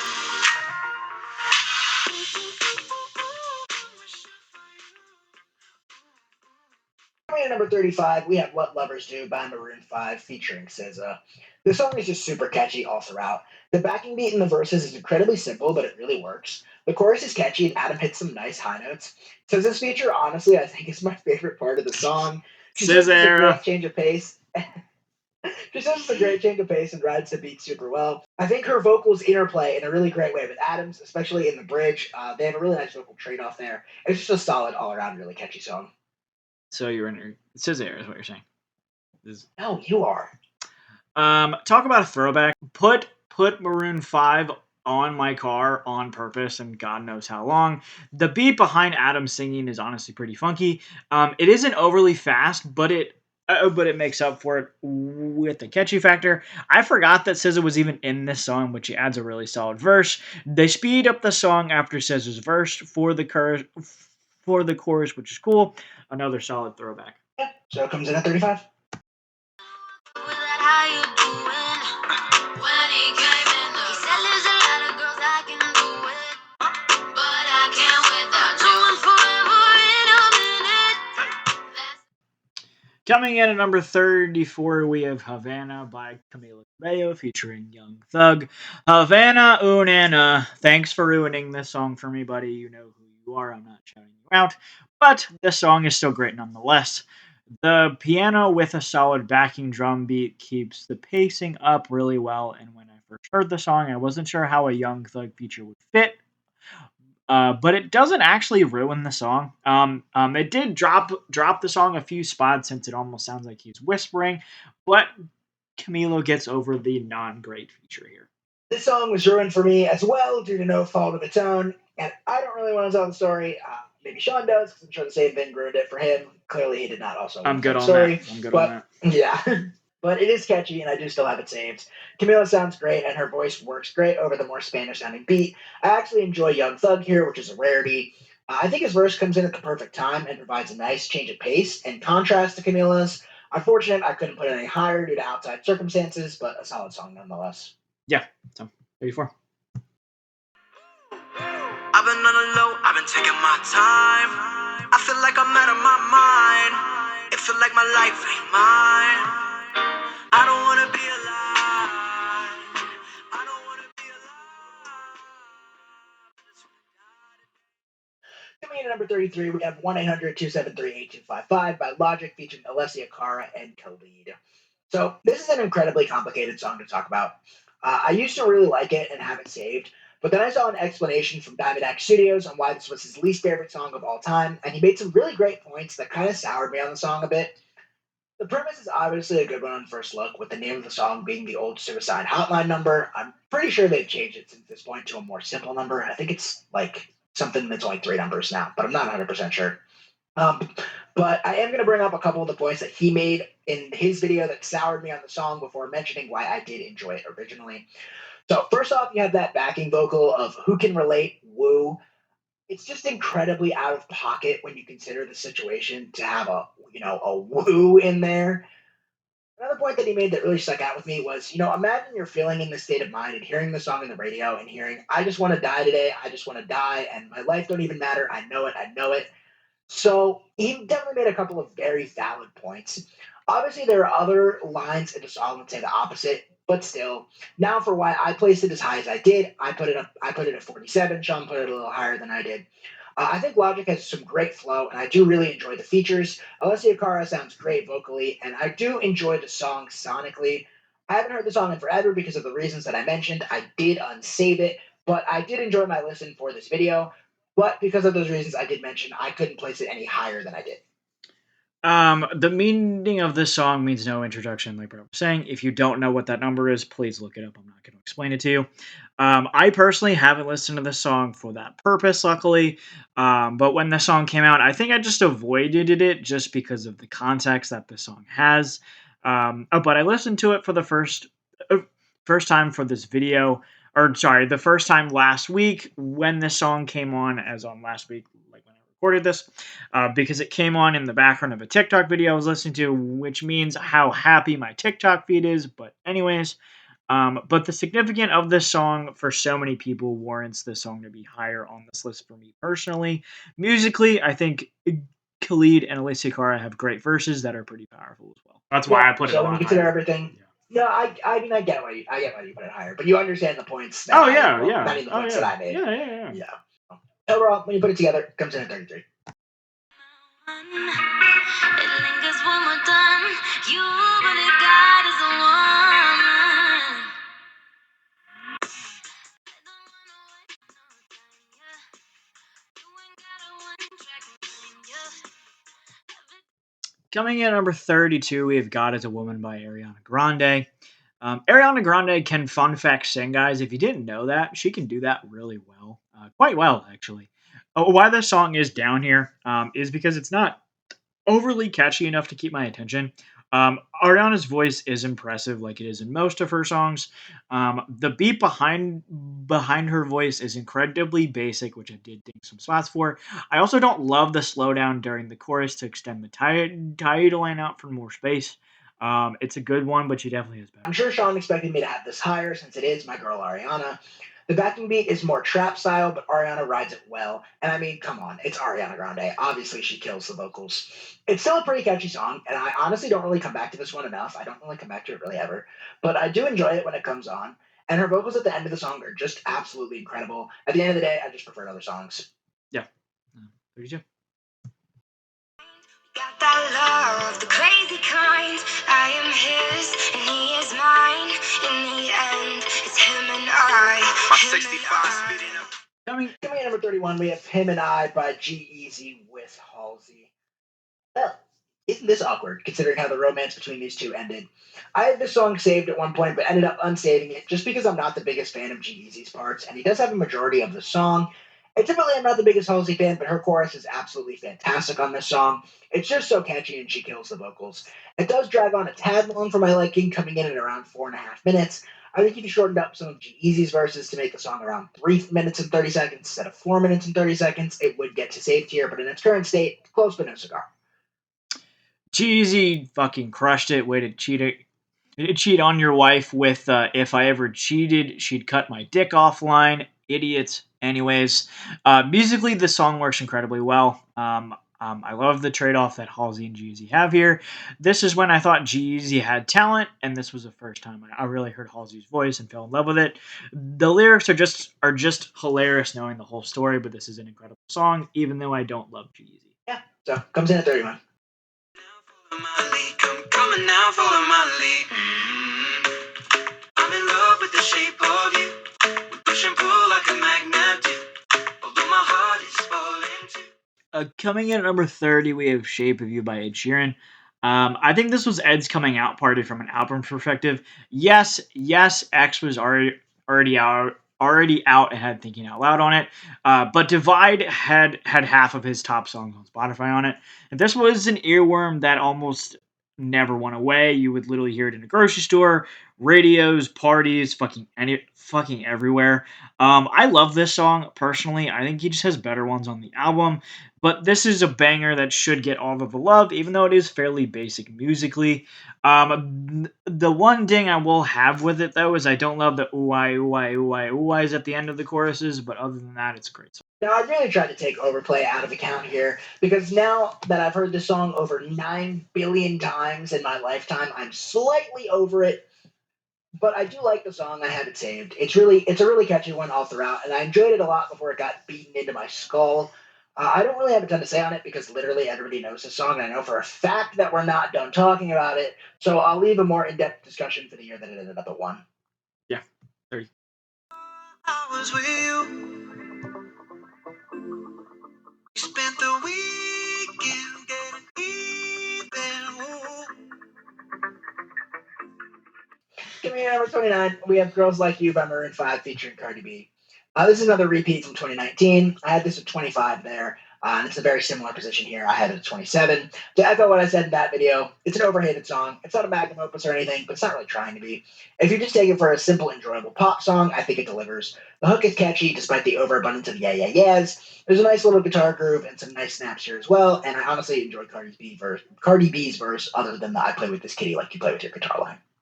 You enjoy Cardi B. Her verse is fine. Wow. Again, to copy my comments from 2019, a song that Cardi B can't even ruin. Like, the song is great. The finger picking and basic beat behind Adam's singing works really well. Cardi's verse actually makes sense, which is surprising. There are two different dynamics from chorus to verse, which I also like. Yeah. So overall, 29. The hours talking. Damn. I like me better when I'm with you. I like me better when I'm with you. I knew from the first time. I stayed for a long time, 'cause I like me better when. Coming in number 28, we have "I Like Me Better" by Love. My obsession with the song knows no bounds. This is why I wanted to look more into Love in the first place. This was my 5th most played song in 2018, and I've grown to like it even more now. The snapping is a cool backing beat. The chorus isn't overly fast, which is why I think Brett's going to shit on it. And we will have a disagreement here, which we do here. I think it's honestly just incredibly catchy, and I come back to it quite often. Yeah, I also knew the disagreement was coming here, and I was incredibly okay with it. Sean loves this song. Big Love guy, actually. I don't mind it, but I don't like it enough to have it saved. I really like Love's vocals, and I think the verses are great, but something about that chorus just doesn't really work for me, and has always held the song back from fully clicking with me. I don't really have any suggestion to change it either that would make it better, because I don't really know exactly what it is that stops it from fully working, but I do apologize, Sean, because this song's fine. It's fine. Whatever. I'm just crying. I'm sad. It's fine. I'll just be alone. Hey, you knew it was coming. I know it was coming. It doesn't mean that it hurts less. 28. I cannot change you, so I must replace you. Easier said than done. I thought you were the one. Listen listening to my heart instead of my head. You found another one, but I am the better one. I won't let you forget me. Coming in number 27, we have Lucid Dreams by Juice WRLD. No, I did not change my mind on this one. Sorry, I had it 36 in 2019, and Sean had it higher at 19. This time around, I have it a little bit lower at 40. He has it a little bit higher at 15. The results are basically the same. The verses are still a little underwhelming despite the catchiness of the chorus, and it still just hasn't been able to take that leap into safe tier for me. It's fine. It's fine. I'm not upset about it. I'm not upset. This is the song from Juice. The pain in his rapping is felt throughout the entire song. Again, I still think the Uzi version is better, but this song is still incredible. The flow here is great. The beat is cool, and there's almost a string synthesizer in the background of the verses, and then there's the plain drum beat during the choruses. This should get all of the love that it gets, and more. Apparently, none from Brett. So Overall, comes in at 27. I've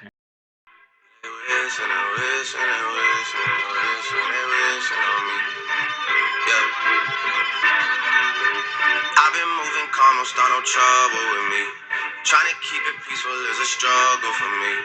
Don't pull up at 6 a.m. to cuddle with me. You know how I like it when you loving on me. coming in at number 26, we have God's Plan by Drake. God's Plant, God's Plant. This was Drake's best song off of Scorpion, and I don't think it's close. Drake songs either hit for you or you don't. This song does. It was played at every party, every event, every gathering, like shape of you. If you somehow haven't heard this song, you are literally living under a rock. You could not get away from this song if you tried, but this song clicked for me from first listen. And I actually enjoy listening to it the more I heard it. The pacing is there. The rapping is really solid. I moved it from in the 30s all the way up to 10, and I have no regrets. This song is fantastic. Yeah, I can't believe you put this at 10. I don't even know how to give actual comments on this song. He only loves his bed and his mama. I'm sorry. Like, I don't know what else to tell you to justify placing it where I placed it. It's a fine song, but it's just a damn meme. I'm at a loss for words. It's fine. The song's great. God's Plant. God's Plant. 26. Do you want me to? All right.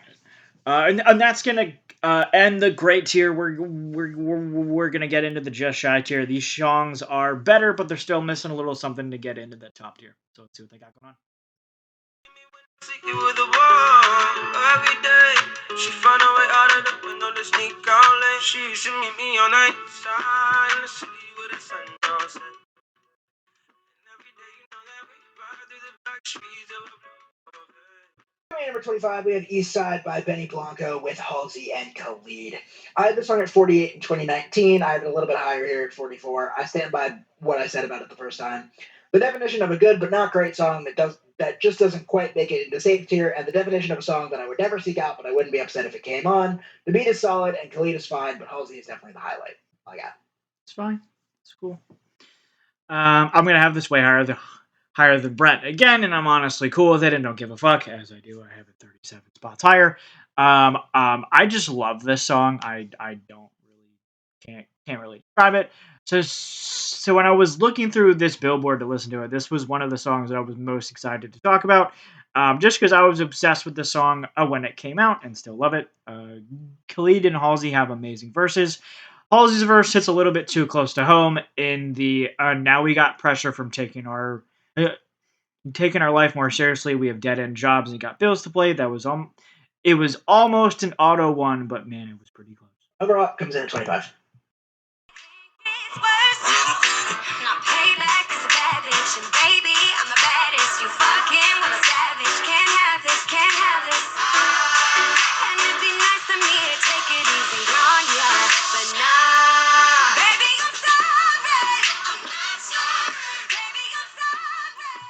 Coming in at number 24, we have Sorry Not Sorry by Demi Lovato. By Demi Lovato. Sorry Not Sorry. Hot take. This song is good, not great. I think the chorus ruins the song. I really enjoy the faster pacing in the verses, especially in the pre-chorus. But it leads into Demi just screaming "I'm sorry" in the chorus. That's the entire chorus. All I get. I feel like they just ruined all of the momentum that the pre-chorus built. I don't understand how you have it. I am not sorry for my extremely high and extremely controversial placement that I know Sean and just about everybody watching would disagree with. I had this all the way up at 9. This has always been a guilty pleasure song for me since the first time I listened to it. I just could never help myself from coming back to the song. It's just too damn catchy. The song has a great build, with the pre-chorus being my favorite part of the entire song. And the chorus is catchy, and I don't know, it just clicks in my brain. And Demi hits an incredible note at the end of the bridge. I can't justify this using logic. It's just vibes, but I have it up at 9, and I regret nothing. 24.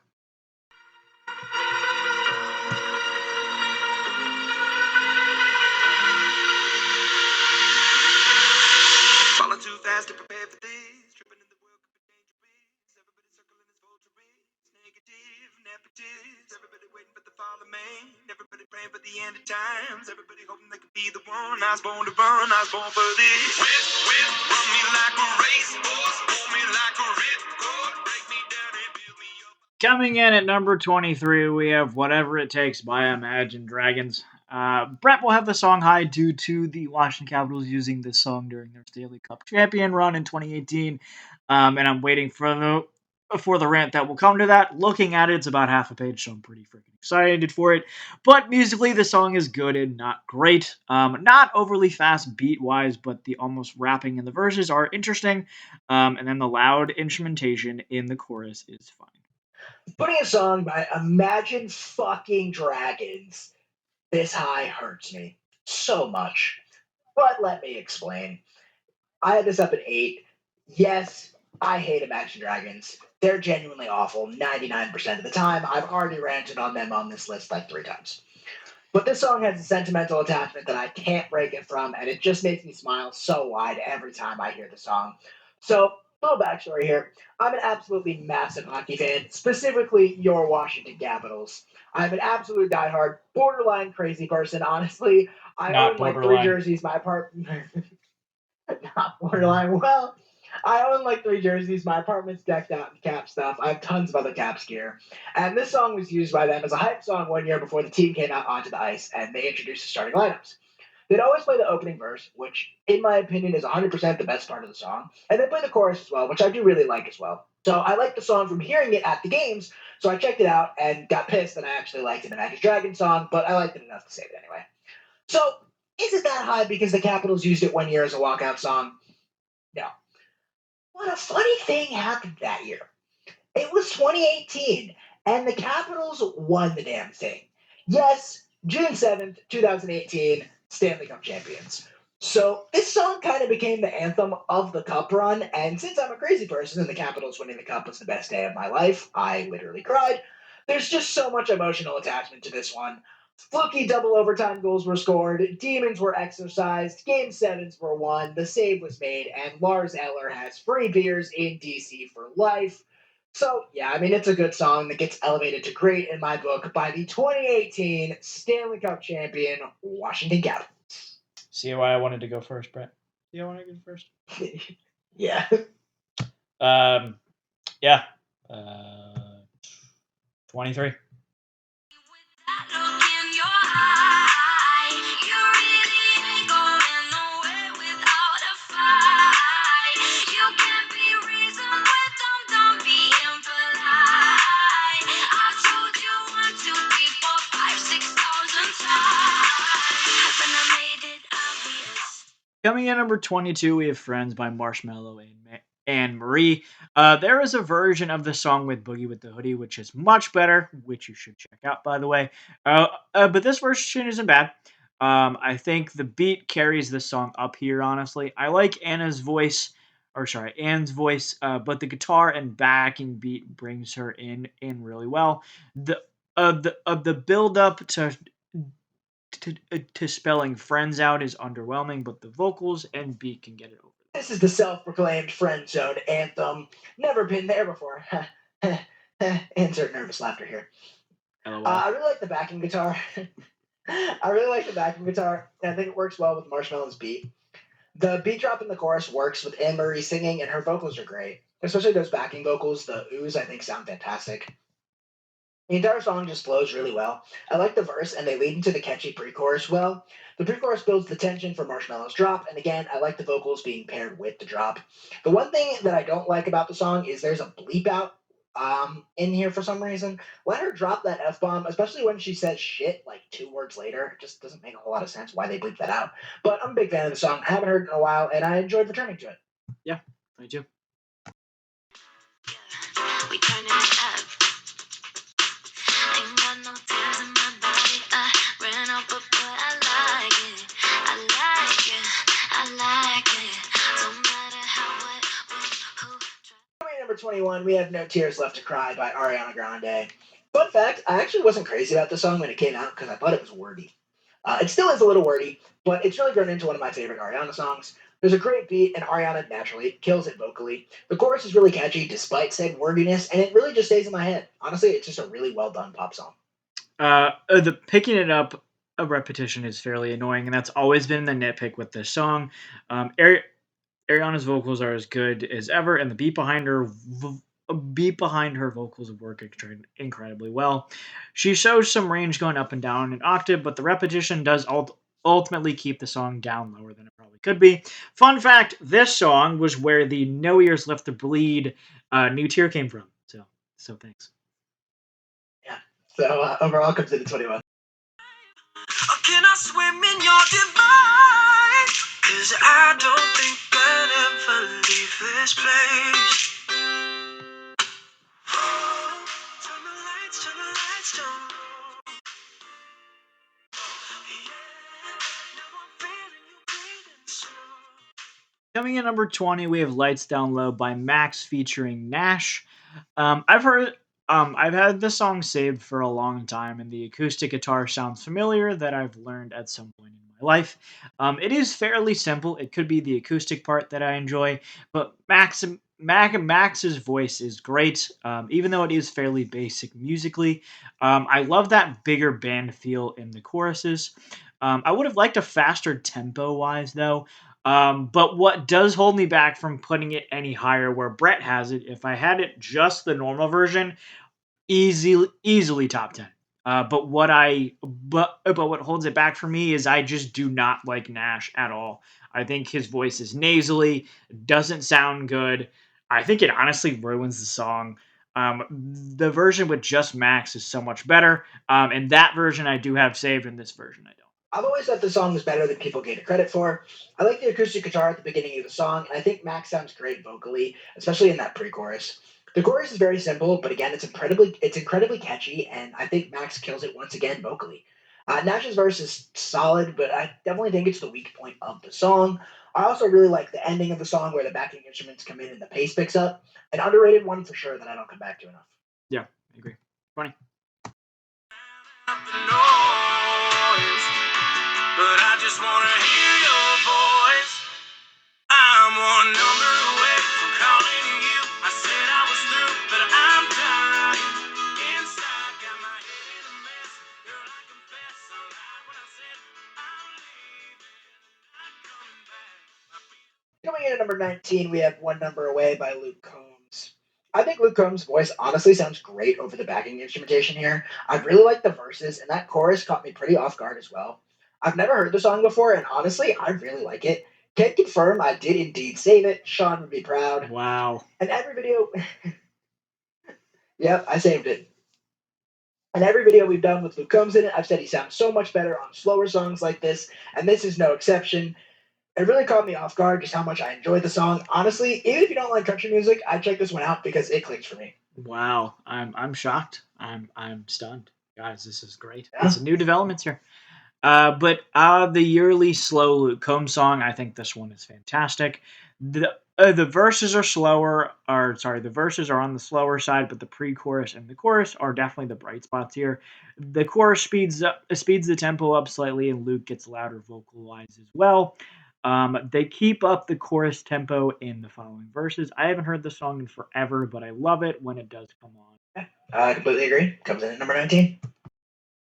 To myself, one, don't pick up the phone. You know he's only calling 'cause he's drunk and alone. Two, don't let him in. You have to kick him out again.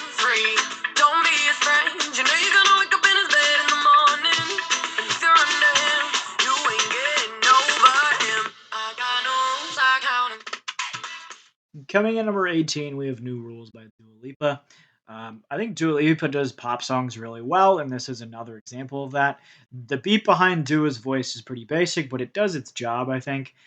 She has she has great harmonizing parts with herself here, which is pretty cool. The chorus is fairly catchy for not being overly fast pacing wise. The auto tune behind her voice in between the choruses and verses works surprisingly well. Just a well done pop song. Yeah, Dua Lipa back at it again with an incredibly catchy song. Her vocals are fantastic, and the verses do a great job leading into the pre-chorus where she lays out the new rules. The beat drop comes in, and the chorus is just really catchy and sticks in my head. It pays off all the tension that the beginning of the song builds up. The bridge is great as well, super catchy with some great vocals. Dua would eventually do better, but her first real smash hit is still a great one. Sure. E.T.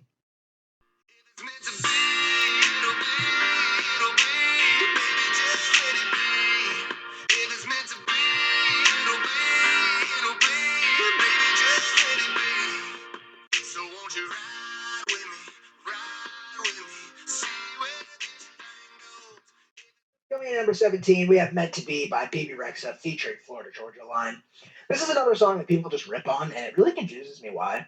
The song opens with Florida Georgia Line, and I think they sound pretty nice over the piano and soft snapping beat. The chorus is catchy, albeit simple and a little repetitive. BB comes in and she sounds great as well. The snaps just create a really nice backing beat with that piano. There's a nice vocal trade off in the bridge that works well also. It's just a simple, catchy song. Sometimes simple is effective, and I think this is a case of that. This was my FGL era in 2017. Was actually when I looked more into them other than the hits. And this is when this song came out. BB Rexa and Florida Georgia Line complement each other perfectly. The chorus is just the title line, which I ignored after more listens. But for some reason, this song just kind of hits for me. Plus, BB's vocals are just incredible. I haven't heard this. I hadn't heard her vocals before this song, and I'm glad she did a song with an artist I really like. Yeah, so comes in 17. Any promises now can we be that you can make me dream? Is it cool that I said all that? Is it chill that you're in my head? Cause I know that it's delicate. Coming in number 16, we have a Delicate by Super Bowl champion Taylor Swift. I mean, Travis Kelsey's girlfriend. I haven't heard this song in so long, but this is one of the few songs on Reputation that I actually enjoyed listening to. The robot style vocals in the first chorus work really well. Then her actual vocals come in during the second chorus. It doesn't have the pacing which other Taylor Swift songs have, but the vocals make up for it and then some. I have no regrets on my placement. Clearly, Brett doesn't either because he has it higher than me. And I thought I would have the song way higher than you do. No, Travis Kelsey's girlfriend delivers an absolute banger here. This is a great one from T Swizzle. I think the layering of her vocals, especially in the intro, is phenomenal. It's a very simple and soft song, but the hook is really catchy, and Taylor has a great flow throughout the verse. She's going so quick it's almost rapping, but not quite, and it just sounds great. The backing beat is great as well, and overall, this is just a phenomenal Taylor Swift song. Yeah, sure. 16.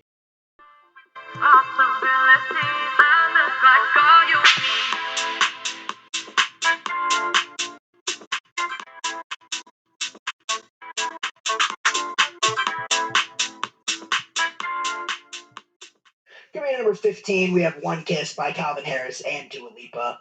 This is just an absolute bop. Such a crazy, catchy song. Calvin Harris delivers a groove that's catchy as hell and keeps my head bobbing along throughout the entire song. Dua kills her vocals as always, and the song is just really incredibly catchy. I'm not crazy about the vocal distortion in the post chorus, but that's my only complaint. The song has always been a super enjoyable listen for me from start to finish.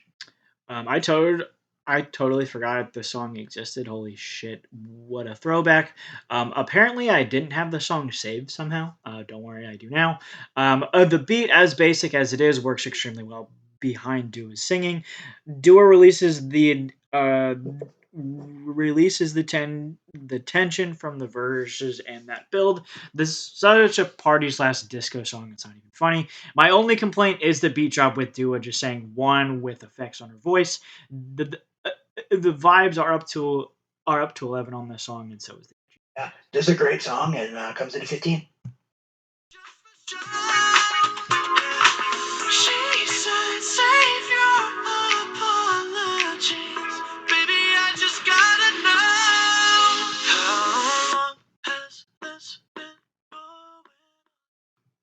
Coming in number 14, we have How Long by Charlie Puth. I was obsessed with this song when it came out. I think Charlie's voice is fantastic behind that vacuum meat. It just keeps my head bobbing along. He shows some cool vocal range going up and down octaves several times during the choruses. The funky, almost whammy bar style beat he uses during the choruses is really cool. Switch up from his faster drumming synthesizer in the verses. He slows down the song to say the title line, which actually sounds really, really nice here. This song proved that attention was no fluke, and Charlie was done with his throwback style and here to make bangers. The throwback style produced some great songs, but personally, I like this new development more.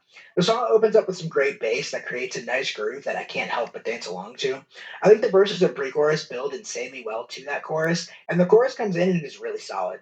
It is slightly too reliant on ooze, but that's all that stops it from getting any higher. Great work, Charles. Yeah, sure. 14.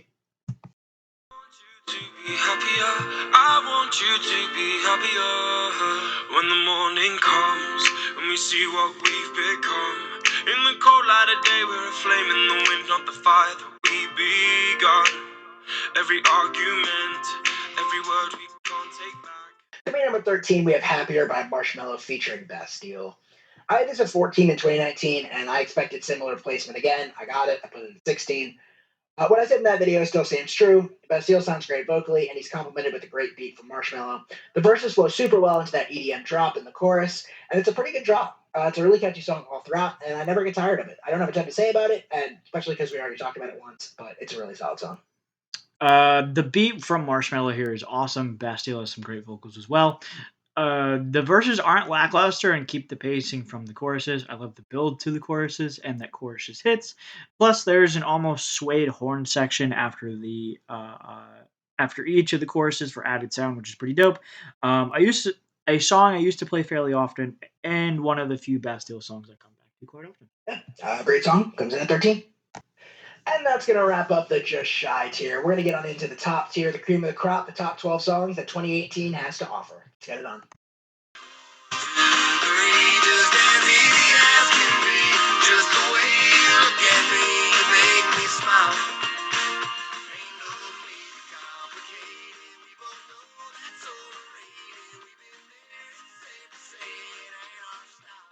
Coming at number 12, we have "Simple" by Florida Georgia Line. Hey, remember when Brian and Tyler actually didn't hate each other and were together? Man, they were so good. I played the fuck out of the song when the song came out, and it's easy to see why. The catchiness level here is on an 11. It's a soft banjo slash guitar and drums with some great vocals.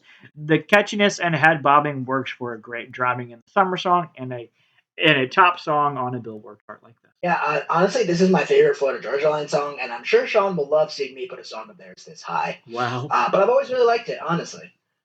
The opening whistles bring the song really well. The acoustic guitar serves as the perfect backing instrumentation for this simple jam. All throughout, the song manages to be really catchy and just really keep my attention. It is a simple song, hence the name, so I don't really have a ton to say, but it is a catchy song that I enjoy every time it comes on. Yeah, for sure.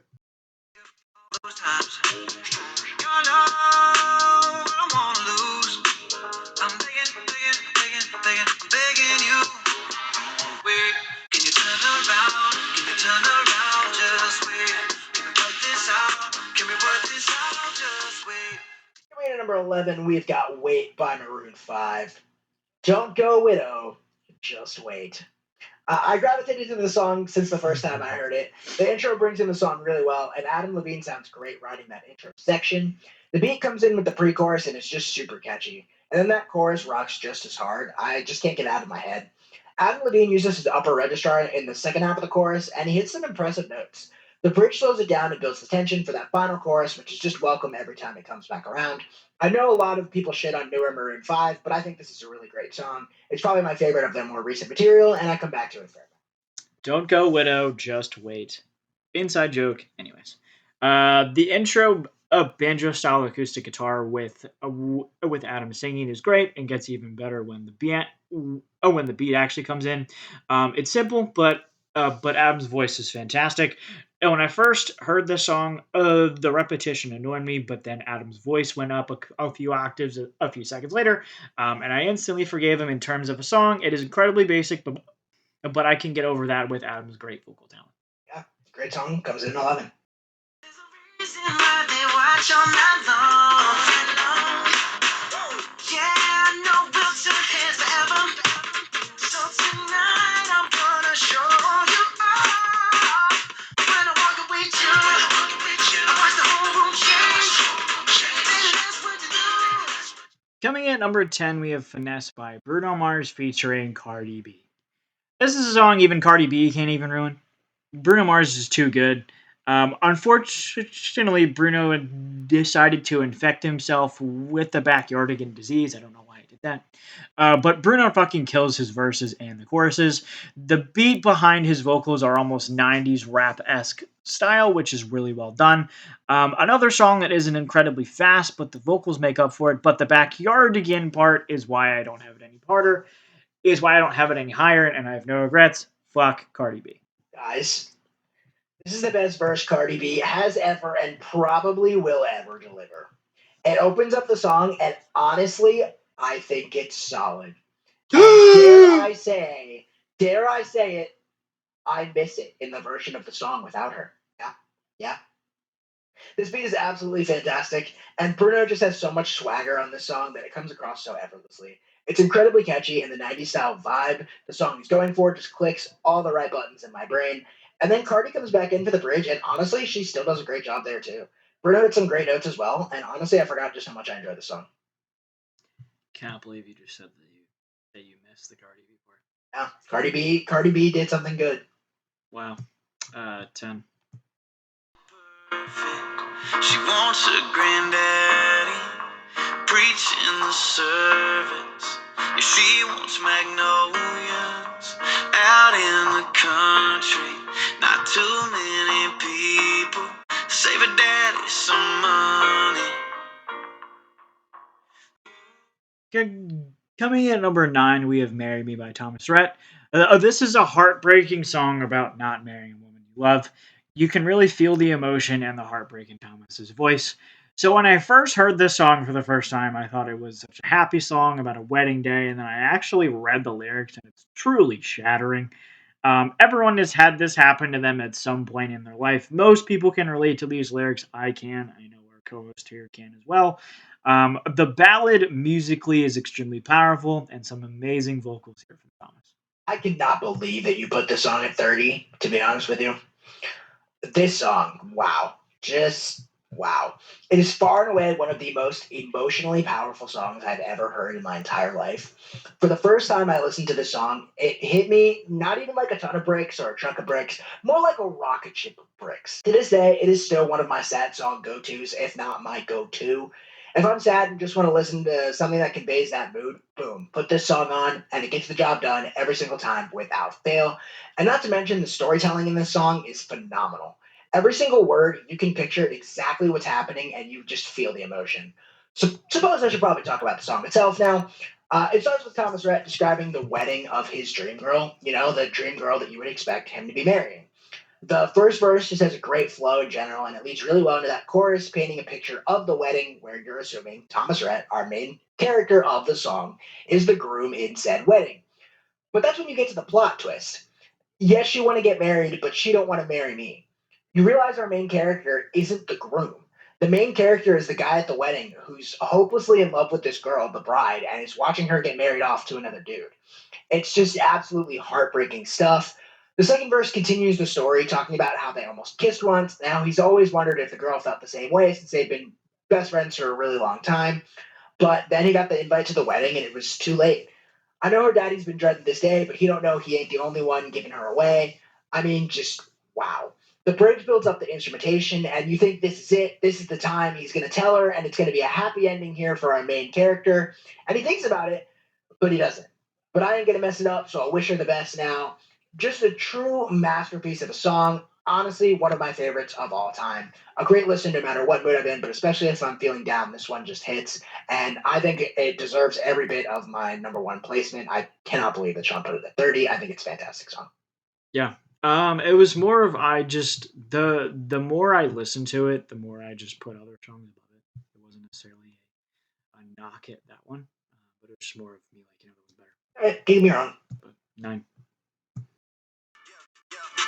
Gone on you with the pick and roll. Younger flame, he in sicko mode.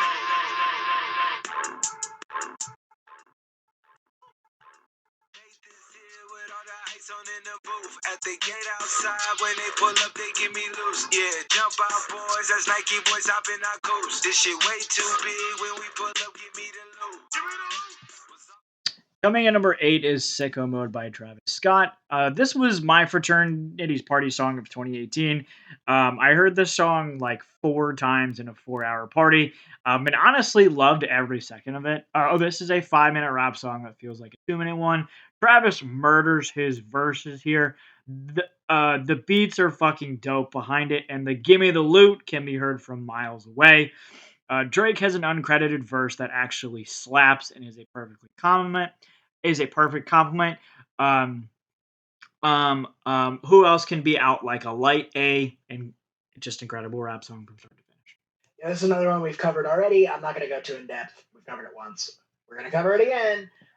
So I don't really feel the need to have a ton to say here. I had this at 15 in 2019. I'm expecting a similar placement. I put it at 17 here. I put it right below Happier in 2019. I put it right below Happier here. I did flip it a couple times. It's a close call. Still a great song. Pushing, I'm pulling away from you. I giving you take, giving you take. Young blood, see you want me, out of your life, and I'm just a dead man walking tonight. But you need it, yeah, you need it, all of the time, yeah. Coming in at number 7, we have Young Blood by 5 Seconds of Summer. I already expressed myself as a 5 Sauce fan once. I'll do it again. I'm not afraid. I had this at 4 in 2019, and I have it very high again. I have it at 5 this time around. What I said there remains true. The verses flow so well. That pre-chorus does a great job of building into a chorus that comes in and absolutely explodes with killer vocals and some fantastic bass. The entire song just flows so well and lives in my head every time I hear it. Never get tired of this one. To be honest, before Brett showed me more songs from these guys, I assumed they only had Amnesia, She Looks So Perfect, and this song. I heard this song and was like, the song slapped, and Brett was like, but the other ones. And I was like, well, anyways. This is a classic pop song that works on all 3 levels. Beat is cool, the snapping and the drumming, the catchiness factor is there, and the flow from verse to chorus completes this fantastic tune. Great song. Comes in 7. Trust nobody with all this jewelry on you. My roof look like a no-show. Got diamonds by the bolo. Don't act like you my friend when I'm rolling through my hands. Oh, you stuck in the friend zone. I tell that 4, 5 to 5th. Hey, 100 bands inside my shorts, a jean, all the shit. Coming in number 6, we have Psycho by Post Malone featuring Ty Dolla $ign. When a song lacks in pace, it gains all of it back in post rapping ability. This song was a party staple in college, and it still is in our party playlist. This song is slower, but it remains remarkably catchy. The Ty Dolla $ign's verse is fairly weak, which did bring the song down for me in the post ranking. But in a Billboard radio, I don't give a fuck about that. The song is fantastic. Slander McSlanderington is back at it again. 16 is ridiculous. I put this up at 2, like I mentioned in that Post Malone video, which if you haven't seen, be sure to check that out. And I don't want to spoil just how high I have it in his discography, but this is an absolutely unbelievable song. This song got me into Post Malone. It opens up with the chorus from Post, which is incredibly catchy. His verse is fantastic as well. I really love his flow, and I think it fits perfectly with the backing beat. And I've always had a soft spot for the line, had so many bottles, gave ugly girl a sip. I just think it's funny for some reason. He showed off his singing talent leading into that second chorus, and man, does he sound great and hit some great notes. While I don't think Ty Dolla $ign is quite as good as Post, he still delivers a solid guest verse and is a welcome change of pace and keeps the song from being too one note. I did strongly consider putting this at 1, but it ultimately did just get edged out by Marry Me, and that song could not be more different than this one, so I thought that was kind of fun. Oh, baby, why don't you just meet me in the middle? I'm losing my mind just a little. So why don't you just meet me in the middle? In the middle, baby. Coming in number 5, we've got The Middle by Zedd, Maren Morris, and Gray. The clock ticking sound as a backing beat returns, and I still like it here. I love how the song doesn't really waste any time getting going. The verses hit you early with being really up-tempo and quick, and I think they sound great. They're incredibly catchy and lead super well into the chorus. The beat sounds good, and it fits well with Maren Morris's vocals. Sometimes in these EDM pop songs, the beat can be overwhelming, but that's not the case here. The bridge is great as well, and again, Maren Morris hit some great notes. It's just an incredibly enjoyable listen, and I still enjoy coming back to the song after all this time. Fun fact: this song has over 1 billion streams. They actually got an award for being the first song to get over 1 billion streams, so that's good for them. This song exploded everywhere and deserves all of the praise. Maren Morris has an incredible voice, and Zed has a great beat behind it. It isn't fast pacing wise, but it makes up for it in the vocal department, and then some. And Maren Morris hits some great notes and just a great jam. Yeah, fantastic song, comes in at 5. I've been fucking hoes and popping pillies, man, I feel just like a rock star. All my brothers got that gas and they always be smoking like a rock star. Fucking with me, call up on no Uzi and show up, man, them the shot toss. Coming in number 4, we have Rockstar by Post Malone featuring 21 Savage. He is a Rockstar featuring 21 Savage. This song is just a hit for a reason and should get all of the praise that it does get. It is on the slower side beat-wise, but Post rapping carries the song to being the catchy party banger that we all love. This could be a hot take, but I actually love 21's verse. He uses the same speed that Post does, but fucking runs with it. It's just an incredible song from start to finish. Yeah, I mean, he's a rock star featuring 21 Savage. Again, like I mentioned in our Post Malone video, if you haven't seen that, be sure to check that out. This song, this song really grew on me. I honestly wasn't a big fan of it at first. There's a strong backing beat, and the song just comes together really well. Post verse is great, and he shows off his pipes, hitting some great notes leading into the chorus. And 21 Savage actually has my favorite line of the entire song in his verse. Living like a rock star, smashing on a cop car, sweeter than a Pop Tart. You know you are not hard. I don't know why, but I've always really liked that part of the song, and I agree with Sean. His verse in general is great.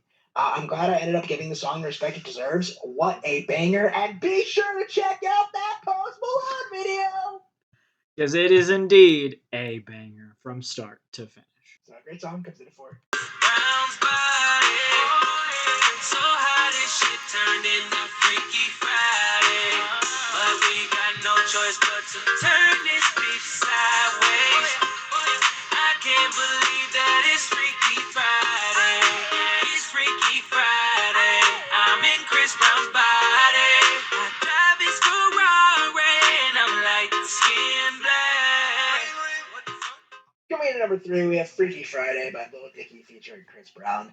People love to hate on this song, but man, just turn your brain off and enjoy. This beat is fantastic, and the lyrics are pretty funny. Chris Brown's vocals are on point, and Lil Dicky has a nice flow. But you all know me, and you know how much catchy matters to me, and this song dials the catchiness up to 1,000. I do concede the controversial past line is not the best look, and I do see why people don't like how the song glorifies Chris Brown, considering all he's done in his life. But hey, it's catchy, and it's our list. Oh, and I almost forgot about the end. Yes, the Kendall Jenner part is horrible. Yeah, so this is my number 1 song, and I have no regrets on it. If you want to fight me on it, fight me on the comments. We need all the comments and all of the crap that I can get, and I don't care, and you can bring it on. But this is what a combo. I mean, like, I've never listened to Little Dicky prior to this song, and I didn't really understand the hype. But I like Chris Brown a good bit, so I wanted to give it a try. Fun fact: it works really fucking well. The beat here is incredible. Both Chris and Dicky trade verses pretty effortlessly, and the lyrics, like Brett was saying, are fucking hilarious. Party staple for sure, and it better be in yours as well. And I'm Kendall Jenner, and for some reason that part is in there, and I concede as well that part sucks, but the rest of it is incredible. No regrets on the placement. Yeah, so overall, comes in at 3. You know I never meant to let you down. Would've gave you anything, would've gave you everything. Whoa. I did not believe that it would end, no. Everything came second to the best, oh. You're not even speaking to my friends, no. You know all my uncles and my aunts, oh. 20 candles, blow 'em out and open your eyes. Coming in at number 2 is Better Now by Post Malone. If you haven't checked out our Post Malone video, be sure to check that out. It's a banger because we have this song just as high. But this song is an almost perfect rap song. The pacing is amazing. The rapping from Post is incredible. The flow is there. It's just an incredible, catchy song from start to finish. But this is just an incredible song from start to finish. Love it. Never get tired of hearing it, and it better be in your party playlist because it's ours. Yeah, this is such a great song. I had it at number 3 in 2019. I had it at 3 again here. Normally, I don't repeat my comments for repeat songs, but I will because of how high this is on the list. And this is also really high in our ranking every Post Malone song video, so be sure to check that out if you haven't seen it already. I don't know if we mentioned that yet or not, but it's a really great video. So this is one of my favorite songs from an artist I love. Make that short, yes, please. This is one of my favorites from the minute I heard Beer Bongs and Bentleys, and it still is to this day. So I'm super happy that it got a push. That chorus is absolutely fantastic. It just lives in my head. The verses are also great and super catchy in their own right. And that trap beat is catchy and Post just rides it so well. And I'm happy to say that Overplay didn't kill the song for me. Yeah, could completely agree. But it just got edged out by one song. This is number 2. You stick out of the crowd, baby, it's a no-brainer. It ain't that hard to choose. Him or me, be for real, baby, it's a no-brainer. You got your mind on loose. Go hard and watch the sunrise. One night it change your whole life. Up top, drop top, baby, it's a no-brainer. Put 'em up if you. We've got No Brainer by DJ Khaled featuring Justin Bieber, Quavo, and Chance the Rapper. This song is quite literally, hey, people really like the one. Or sorry, I'm the one. And that made a lot of money. Let's do it again. But Lil Wayne's busy this time. And honestly, this song still slaps. I'm very okay with it. The beat is great, and it keeps my head bobbing along. J Beebs kills that chorus. It's just so incredibly catchy and gets stuck in my head, and has from the first time I heard it.